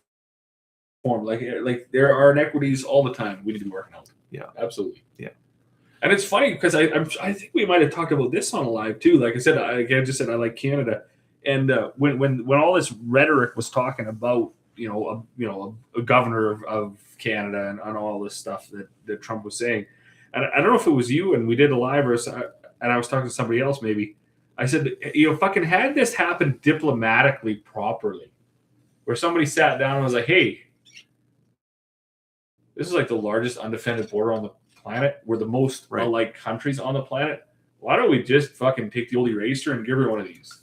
And I would have been like, oh fuck, maybe it is a good idea. Right. Fuck, I don't know. Have a collaboration or a partnership or do something like that. Yeah. Right. And I guess I'm not too sure what the word is for that. Like, I mean, I guess maybe that's like a petty way of looking at it, but it was just like the way it was said, the way it was brought up, the approach was like hyper fucking aggressive and ignorant Yeah. to a sovereign nation. Yeah. Right. I mean, you could have flipped that around and been like, hey, guys, we're down here and we got a thought. Right. What do you guys think about this? Yeah. Then we could have went to the table and said, fuck yeah, actually, it's a good idea. Sometimes the same message worded differently hits differently. Sometimes the same message worded the same, but from a different sender Sure. hits differently too, right? Like if Obama had said the same things that Trump is saying, would it have been taken differently? Well, there was quite it was quite aggressive. Right. Right. So I don't think that message with any sender would have fucking flown. No. But the words, I know what you're saying. The words sometimes are the same, but sometimes the way they're said makes a difference, right? Yeah, I mean, the U.S. our biggest trading partner, right? You know, probably our closest ally. Am I concerned right now that I wouldn't say parting ways with the U.S., but certainly we're not as close as we traditionally have been, and now the government is approaching countries like China. I'm very concerned with that, right? Like trade is one thing, but it wasn't very long. The whole deal with China, and we're not buying your canola, and like, why do I want to be at mercy of that for lots of stuff? No, not particularly, right? It's just less dependable, and we give up a lot of our resources: gold, coal, oil and gas, lumber, to a communist nation. What's the benefit there? Yeah, those are good points for sure. Right. Yeah, whether you agree with them or not, it doesn't really matter. It's like, again, it's things that are out of our control, right? But, yeah. Larry's from Pennsylvania. Well, good that you popped in here, Larry. Yeah. We don't get a whole bunch of folks from the States.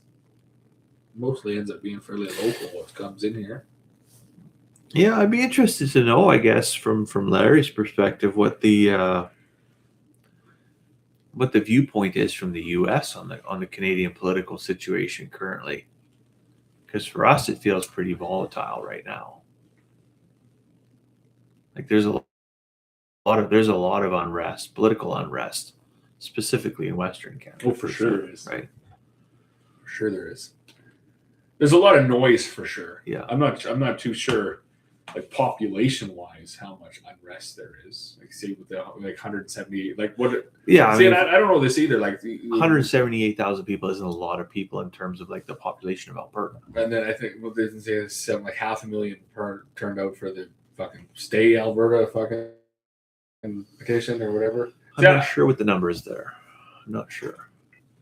I think it was something like 400 and some thousand, anyways. But I didn't fucking sign. The Forever Canadian petition. I didn't sign any one. And I don't know if either one of those. So we have a petition for Forever Canadian, but what's the?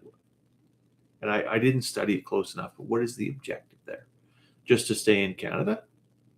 I couldn't tell you. I don't know either. Because I'm not in favor of a petition that says, yeah, we're going to stay in Canada, but we're not going to change anything. Right. I'm also not in favor of a petition that says I'm not happy with the way things are, so therefore I'm going to pack up my toys and fucking leave the sandbox. Go do my own thing in a different sandbox, because you're not going to do things in different sandbox. You're going to have to figure out how you're going to defend that. You're going to have to figure out financially. You're going to have to figure out how you're going to allow people to retire. You're going to have to figure out how you're going to educate people. Like, how you're going to attract doctors. All based on oil and gas, and oil and gas notoriously unreliable, being a commodity. Long run exploration, just sent 4,000 wells to the Orphan Well Association, doubling the province's total of oil wells in the Orphan Well Association just last week, right? So that's a very, very volatile sandbox. That's a good thing I worked for them before I quit. Right? Checks were still good, I guess.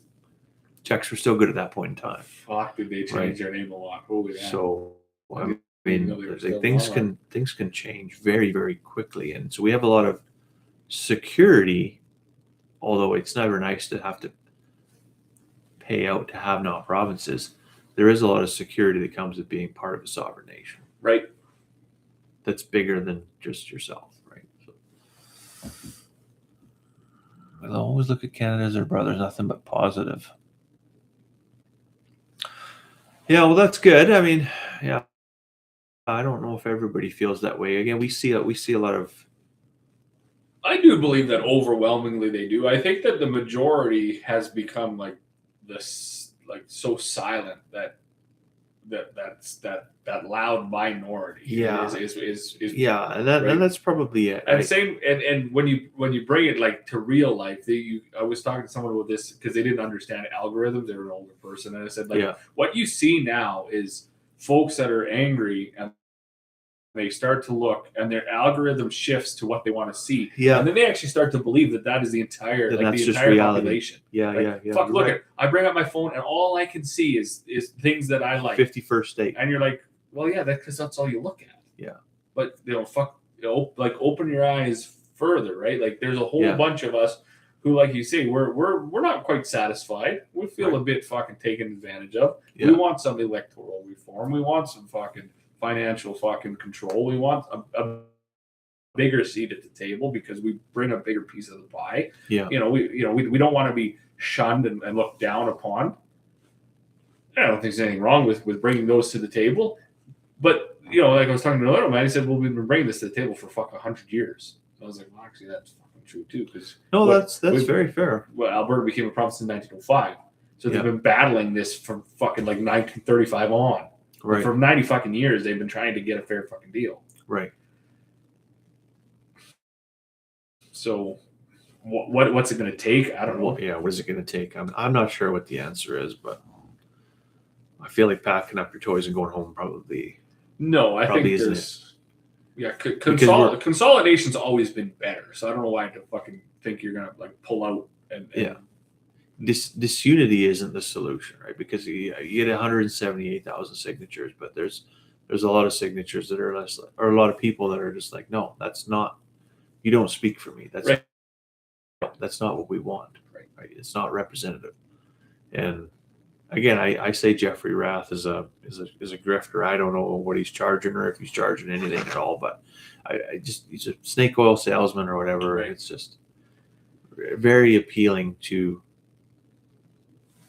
some people. Sure. Right. And I see it as very short-sighted, and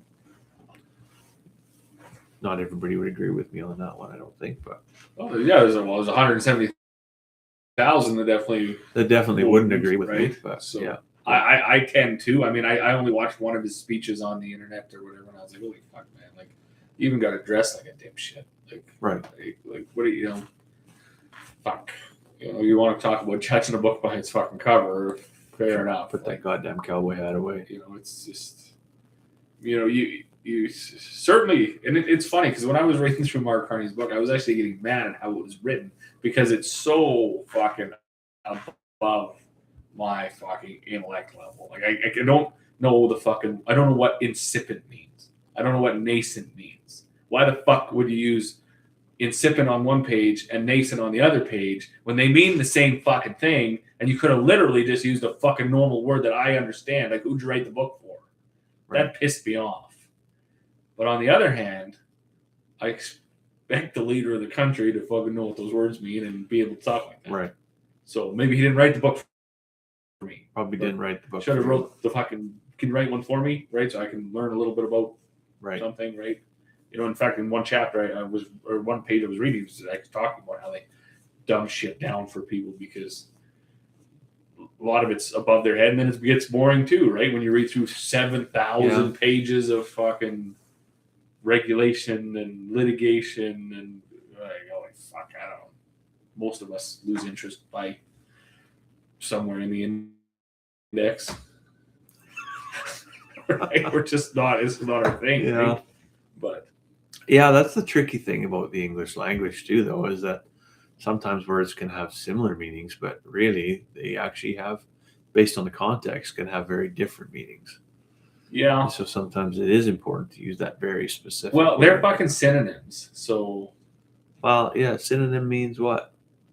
It doesn't mean the same fucking word. Words that have similar meanings. Well, fucking. Not the they same. could have used all they mean is in the beginning. Fuck. Could have just fucking said that. I know this because I had to get my fucking phone out and I had to Google the fucking word and then I had to Google the next fucking word. And this is only fucking from one page to the other. Yeah. That gets a little fucking old when you're trying to read a book as a fucking idiot and you're like, oh my God, I don't know what the fuck this word means. And then you find out that they're synonyms of each other and they both mean in the beginning. Right. Like, let's just rein it the fuck in. That brings up another point. I recently, was just watching a quick 30-second video or whatever, but I learned something. So have you ever heard of Hanlon's razor? Okay. So it's like you can't attribute to malice that which can be explained by incompetence. Right? And that's one law. Right? You shouldn't think the world is out to get you. The world is governed by this cabal of evil overlords, because oftentimes bad things happen just because people are fucking idiots. Sure. Right? But also because we are self-aware as a species, Gray's law comes into effect. So you can only allow yourself to be aware of your incompetence for so long before you have to say that you are actually maliciously incompetent.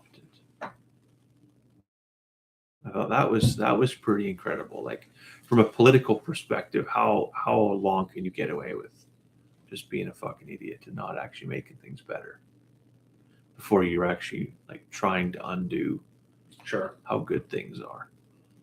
You see that lots in the workplace too, right? Like people that they do a bad job so they don't have to do it anymore. Sure. Or even in the household, right? If I don't wash the dishes properly, or if I don't fold the laundry properly, then the wife will just do it. Right. But after the third or fourth time, it's no longer like you do know how to do this. Right. Choosing not to get better at it. And so it actually is malicious intent. Yeah, that's fair. Yeah. So now you can read the rest of that book and can't say you're an idiot anymore. Well, I'm still a fucking idiot, but I'm getting better. But you're gonna learn, right? I'm gonna learn things. You're gonna learn. Fucking learned a whole bunch of new words that I'll never need to fucking use again. In fact, maybe you'll expand your lexicon a little bit. I've asked like a fucking dozen people, and they're like, "I've never heard those fucking words in my life." No. And I was like, "No, fuck, me neither, man." But I mean, we don't eat at the same table, right? We don't eat at the same table as the prime minister. No.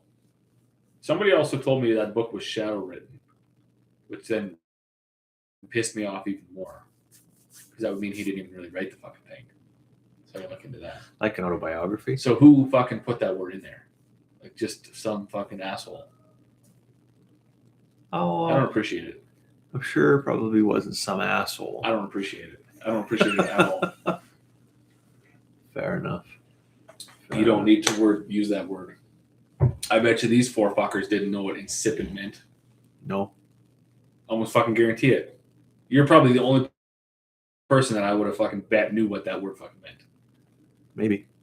And maybe you didn't know. I don't know. Fuck. But I literally don't know anybody who would have fucking known what that word meant. Yeah, you don't need to use it every day, right? I never. Not a real common one. Yeah. But anyways, I fucking know what it means now. Well, good. I know what nascent means too. It means the same fucking thing. And you don't need to use them on each page. You don't need to use them at all. You just put like at the start. It's good enough. Yeah. Just so you guys know. So I know. If you want to talk about something being in its infancy and start, just say incipient. Incipient. Be that guy. I think it was incipient. You sure? Pretty sure it was. All right. That's the way I said it. Fair enough. I didn't have the thing read it to me. It wasn't an audiobook. All good.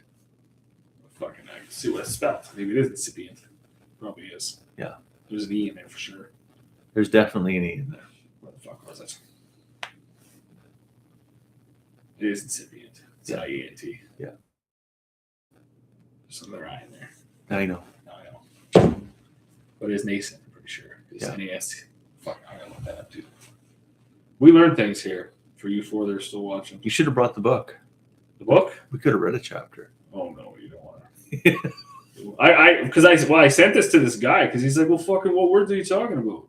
I probably know him, and he was honest. He was like, no, I've never even heard this fucking words. No. But it was written as transition planning is nascent and of varying. Yeah. Like, what a fucking sentence to for the general public to try to fucking decipher. It's fucking dumb. Yeah, but is the book written for the general public? Well, it's a national bestseller. Right. But so a lot of people bought it. But I mean, a lot of people buy books.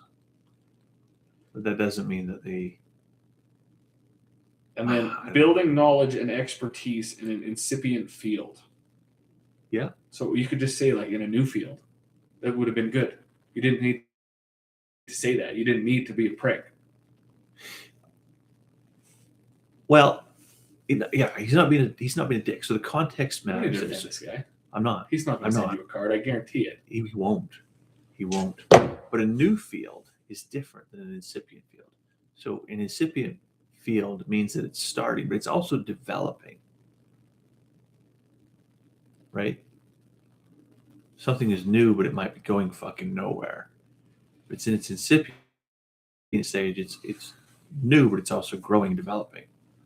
So that's where the word is a synonym for sure, but different contexts can have slightly different meaning. Roll your eyes all you want. It's a thing. That's fair enough. There was another word I can't remember because I looked it up and I was like, oh, fuck, man. That's why they use it, because it like encompasses two things, which is what you're saying, right? Like, it's more meaningful than the other word. Yeah. So. Yeah. And it was funny too, because I was talking to another guy about it, and he's like, well, fuck, man. He said, you went to school on high. Obviously, you don't know what that fucking word means. Well, that's just like true. The teachers were dumb as fuck too. Like, nobody would have taught you that, right? And if you didn't climb on a drilling, unless you went for further education, there's no fucking way. Like, they probably had like limited 900 words for the whole entire fucking curriculum for fucking K to 9. And then they added 300 more words from fucking 9 to 12, and then that was it. Now you're ready. Now you're ready for the world. Enjoy your work boots, buddy. You're not wrong. If you went further, if you went to high school and really at any secondary school level, you're going to get a base curriculum that's just going to basically give you enough to get out in the world, right? And if you're not going to pick up one of these things and go actually like expand your vocabulary, well, you're going to come across stuff that you have never heard before. And it's going to make you mad. Probably. Because it's unnecessary. Just fucking say just normal things. Say what you mean. Say normal fucking things. Normal, regular things. Like normal people talk. This book could be like fucking 87 pages, not 480 pages. Oh, maybe not though, right? Like if you've got actually, that's true. Yeah, it would take more to say it. If you've got to explain it and it's full of context as the word applies, you might need 3 or 4 words. No, that is true. I had said that today. So I was like, that fucking word actually means so much more than right. It's like a sentence in itself. And then it gets into that like, tell me what time it is, and not how a fucking clock works, kind of situation, right? So, well, yeah, that's true. But it's probably good.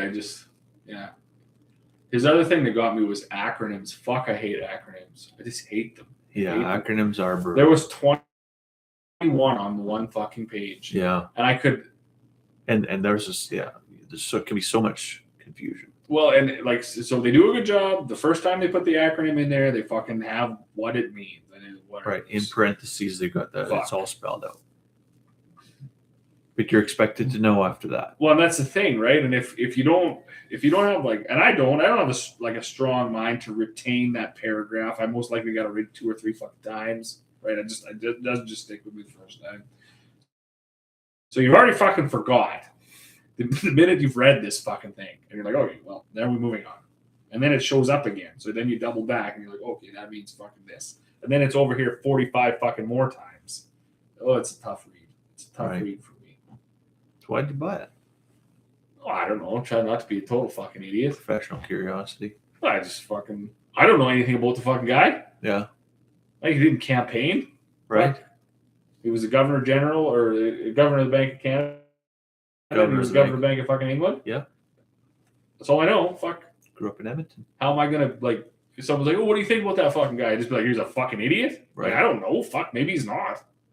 Well, kudos to you for picking up the book and actually like fucking read. I don't know. Having, recognizing the fact that there's a knowledge deficit there. Literally the fucking leader of the country that you fucking live in. Yeah. I didn't know fuck all about Jordan Peterson either, and I was like, well, fucking this guy's taking the world by storm, influencing men of my fucking age. It's literally what his whole entire fucking tour is about. Sure. So have a fucking look. It was the dumbest fucking book I ever read in my life. I never fucking watched the guy again after that. I thought he's the biggest fucking idiot on 2 fucking feet. Yeah. He's career screaming at blue-haired lesbians. Boom. Like, fuck. Obviously, out the fucking door. I've saved hours and hours not watching fucking YouTube videos of that old prick. Yeah. So I thought I'd give this one a go. Yeah. But anyways, I was always waiting too for fucking. It's actually surprising how many people became extremely popular during a period of like leadership deficit. Right. It's 100%. Everybody was like looking for someone to grab onto, like some coattail to fucking drag you from the fucking sludge. Yeah. Yeah. And people were easily misguided by the grifters, by the fucking bullshit artists, by the snake oil salesmen. Yeah. And I'll admit, fuck, as a narrow-minded fucking idiot, I was one too. I was like, oh, fuck, this guy's got to figure it out. I fucking thought Pierre was the fucking coolest thing on fucking 2 feet. Yeah. Until he actually started talking outside the House of Commons, and I was like, this saying more than 3-word slogans. Fucking guy's an idiot. Yeah. Like, what the fuck? He doesn't have anything to offer. Yeah. So yeah, you can quickly say that you're going to balance the budget and put more money in people's pockets, and everyone should applaud that. That's another loaded fucking statement. Yeah. Yeah, do you want to see me elected so you can have more money? Well, fucking yeah, kind of. Yeah, we kind of want more money. Fuck, I don't know. How are you going to do that? Fucking taxes are bad. Well, fuck, I don't know. I have 3 kids and I had them for free, so that was fucking all right. The one was a little bit unhealthy off the start, and I didn't pay for that either. Yeah. So I don't know. Fuck, I'd like more money, but also it's pretty fucking nice with the collective tax base that I don't have to pay fucking $250,000 to fucking take your daughter to Edmonton. Yeah. So I'm not sure here. Like, you're a fucking idiot. Yeah. You're just saying stuff. You're just saying stuff that we're supposed to just slogans, right? Just slogans. That's why I bought the book. Yeah. Well, there you go. I know 2 words. 2 new words. Never use them again. Yeah. But well, that's funny. These people know 2 words too. Yeah. They also know why I bought the book, I guess. Maybe they'll go buy the book. Probably just made the guy fucking $90. Probably, yeah. They're on chapters online right now. Send him a bill. Yeah. No, it's not too bad. I was a little bit discouraged in his climate change chapters. He was really like idolizing Greta Thunberg and how that was so fucking great. And I was like, man. You know, and that seems maybe like the chapter that was shadow written, because I wouldn't say he's reversed. Did you read the book? I haven't. Well, how do you know the chapter? Because you just explained it to me. Fair enough. So if you really look at what he's actually done since coming into, he hasn't completely reversed environmental policy, but he's definitely pumped the brakes on a lot of stuff. Yeah, that's right. So, but I just couldn't. Let's say, and I think this thing was written in shortly after COVID, right? I think he was. When did he give up being the governor of the Bank of England? How many years ago? Like, was that? I'm not sure the year exactly. That must have been either just or during COVID. I think it was during COVID. Because he talks a lot about that. So this whole, what the fuck was I? I don't remember what the fuck was that. But this whole climate thing seemed to be like, it drug on for a long time. And I was like, fucking move on, man. Like, yeah, from a banker's perspective, there was a time when climate change was making some real money. And that's what this basically was all about, was these boards he was on and the money dedicated to green energy. Invention, green energy, green exploration, green development. Yeah. And the fact that like a lot of these businesses, a lot of these institutions, a lot of these companies around the globe had earmarked hundreds of millions, billions, even trillions of dollars to go into developing green energy. So if you wanted to get a piece of that pie, you better fucking have a path in your business, in your company, to turn some from brown to green, right? Right. So, which made sense, and I'm all for that too, right? Like I've said that a lot too. No different with our like electoral reform and all inequities that we feel we have in Alberta. Fucking, we should be like, who the fuck? Another loaded question. Who's like, do you want to just keep fucking up the earth, or do you want to try to do better? Well, fuck, I don't know. Probably try to do better. Yeah, I think we could probably all stick our hand up for that. You think you want to do better, but like a lot of the green initiatives actually didn't fucking do anything for the planet. They didn't do anything for the atmosphere. They didn't do anything to improve, breathing air quality. And some things are ahead of their time, and some things are just outright fucking stupid. But and some things doesn't mean we shouldn't still like continually work. Some things also just took exploitation outside of your visual window, right? We're going to lithium batteries. Okay, well, there's no lithium mines here, right? So it just shows up and it's just magic, and it's just okay. There's right. If we have an oil spill, we're having an oil spill here, and we see it immediately, right? It's just in our neighborhood, sure, right? We don't see African kids dying of cancer from that's right, poisoning or whatever, right? That's right. It would. What the Canadian government should have done is just paint every wellhead green. Sure. Paint every combustion engine driven car green. Every pump jack green. Buy a bunch of those every pipeline fake green. rocks and just set them over top of everything. Yeah. And said, we're going to be more sustainable in our production. Right. More, we're going to control emissions by 2030, like they all said. And fuck, probably would have made a ton of money and changed about the same amount of things. So they would have sold a lot of paint. Would have sold a lot of paint. Built a lot of fake rocks. Yeah. And probably wouldn't have had to open strip mine a bunch of lithium. Yeah. Right. Well, they will get there too with that technology. Eventually they will. Even that exploration, like. I think they will. In the hope, like, I guess you got to have something shitty before you can have something good, right? Sure. Well, but it is a limited resource. So, I mean, you can only have something shitty in the hopes that eventually you get something good before it runs out. Yeah, and like the mad rush. See, that's the other thing too. Like the mad rush and the hard line date, like that just forced a lot of like unethical people to grab hold of that investment. We've got to get there by here, but what if you don't? And yeah, I don't think kind of from reading that and knowing the way it did kind of go with all their things, the Kyoto, the Paris Accord, all that stuff. I don't actually know if any of the actual like businessmen and investors actually had a fucking care in the world to get there by any time. But the amount of money that was on the table to try was like, yeah, we can take that. We can take that. And then there would seem to be no further there was no follow through of like where that money went, what it went to, what it went for. That's there was fucking obviously fucking all sorts of violations all over human rights and fucking environmental fucking overlooking, and like we basically raped and pillaged while we were trying to, I guess, pretend to get there. Right. Yeah. And that was certainly seemed to be a massive oversight with that whole basically free money, because they were talking like trillions of dollars earmarked. Yeah. Fuck. It'd be actually pretty strong to not just be like, yeah. And then here's a little bit. Okay, do what he said. Give you some crumbs. I'm gonna take the rest. Yeah. And say we tried. Yeah. We're not getting there. We're paying a lot of dividends and a lot of bonuses, but a lot of dividends. Not buy some more shit. Anything. Expand a little bit. Yeah. Still not have livable conditions for. But then whatever, people burn down the fucking toilet paper fucking factory, and that happens too. Burn down toilet. Yeah. Right. Who would have thought? Like during COVID, there was a whole toilet paper scare, but then like this many years later, somebody would actually burn down like $500,000 worth of toilet paper inventory, and legitimately, was it $500 million? Yeah, it was $500 million worth of inventory. Legitimately caused a toilet paper emergency. Fuck, not funny, but I mean, the internet rallied behind him too. They're like, fuck this guy.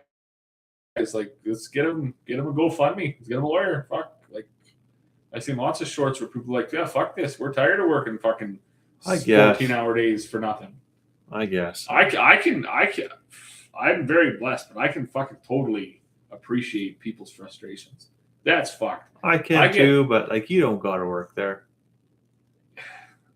You know what? Back to this being a fucking anomaly, and you've traveled enough. You don't just get to fucking go do whatever the fuck you want anywhere. Some places you're pretty fucking restricted. Like, you got to move. You did move. Right. I did move. So you got more gumption and ambition than lots of people. But what if you didn't fucking want to? Well, I tell you, it took way less fucking balls to buy a plane ticket and come across the world and go work on a drilling rig than it ever would for me to light a fucking toilet paper factory on fire. And the reality is, I don't think everyone can move. Like, I don't think everyone can just be like, fucking boom. Okay, North Dakota's boom.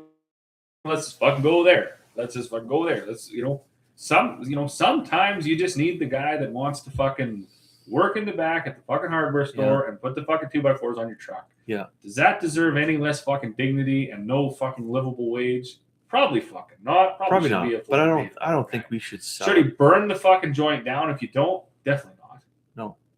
But a small part of me can appreciate the massive. We'll just negotiate for better fucking. How the fuck? How the fuck? Do you go to Precision Drilling and just be like, I'll drill for you, but I want $100 an hour? That negotiating happens nowhere. That is strictly in the fucking C-suite. That is just strictly in the fucking 50th floor and up. Where you get to be like, well, I'm an engineer, been an engineer for 35 years. I want $750,000. Yeah. Nowhere else does that fucking happen. But do you think by burning the toilet paper factory down, or any business down, by putting it in the sewer, that anything got better for anybody? I definitely don't. The company's stock is insured. They're going to get paid out. Who's going to pay for that? All I can appreciate is the frustration they feel. The consumer will pay for that. Both the consumer of the product plus the consumer of the insurance will pay for that. And the only people that will continue to suffer are the people that lost their job because that factory is gone. Yeah, that's a good point. It really didn't do a whole bunch of good. Which is not like 5 guys. Like, it's fucking hundreds of people. Yeah, it didn't do. In a small town. I can appreciate the fact that people are frustrated because they're working for like wages that don't support fucking anything. For sure. Back to the fucking $56 a pound beef. Yeah. Like, I know people that work at fucking jobs that don't make $55 fucking dollars an hour. Right? When I made that TikTok about those coats years ago, fucking right, 300 and fucking some. Imagine what the fuck. That's pretty fucking crazy to be warm in northern Alberta. For sure. It's a bit fucked. Yeah. They had coveralls at they're $1,000 fucking dollars for coveralls, for a set of insulated fire retardant coveralls. Holy Jesus, this is getting a little much. Yeah, but I just struggle with making people like that a folk hero without recognizing that Robin Hood wasn't all that good. Oh, you know what I mean? I didn't say I was donating to his GoFundMe. I said that I seen quite a bit on social media where people were like, "Yeah, fuck that, right down with the fucking no kings, down eat the rich." Fuck right. People are frustrated, right? Sure. And I aside from the fucking vigilante justice and the massive amount of fucking damage created, I don't see a whole bunch of fucking. It's not that dissimilar from the signing the petition, right? Yeah, people don't want to leave, but they're mad. Well, this fucking guy probably wanted to fucking have a job, but he's mad too. What the fuck's the point of working yourself into poverty? Right. I don't know if I would fucking just go to work every day and get further and further behind either. Yeah. I definitely wouldn't burn like now. That's fucking totally crazy. That's fucking crazy. You know. Yeah. I guess I just appreciate that some people are fucking frustrated. Yeah. You know, and then every fucking day you turn on CNN and somebody else has record fucking profits. You're like, what the fuck? Right. Because one of the things even said, like, that company in particular, and I didn't fact check any of this shit, but it was something along the lines of they made $2 billion, and if they would have given everybody a $20,000 bonus, they would have made $1.8 billion fucking dollars. Right. So, and you see that like, okay, Walmart, they don't pay each other enough, but they got a bajillion fucking employees. So if they give everybody $1 an hour, they would take all their money, right? They're that big. Sure. This company wasn't that fucking, or this inland terminal or whatever the fuck. They had, like, they could have gave all fucking 400 employees 20 grand and been, and I when I read that, I thought like, fuck, that is, that's pretty big fucking discrepancy. If that's true. Yeah, I don't know. I should probably fact check more shit, but I don't because I mean, at the end of the day, I wouldn't dispute that everybody should have a livable wage, but that's also tough here where we are from our perspective. There's people that live a very good wage or have a very good wage. It's not based on really anything. It's not based on a specific skill set, not based on a level of education. It's not even based on the extremes of the position they have. It's just based on the market. Right. If you want to attract anybody into a specific role, you have to pay them more, whether they come with anything good or not. Right. You want to be the shop hand that fucking sweep the floor, you're getting $35 an hour. What's so special about that? Right. Right. Nothing's apples to apples, I guess. Oh, same one. Same one. What's that at now? Where's it? The clock isn't even up there. No. The clock. It's 9:15 when we started. Yep. It's almost 1 o'clock now. Holy. Call it a night. It's a Have a long dessert one. cigar. Absolutely. All right. Well, thanks everyone for Yeah, joining. you bet.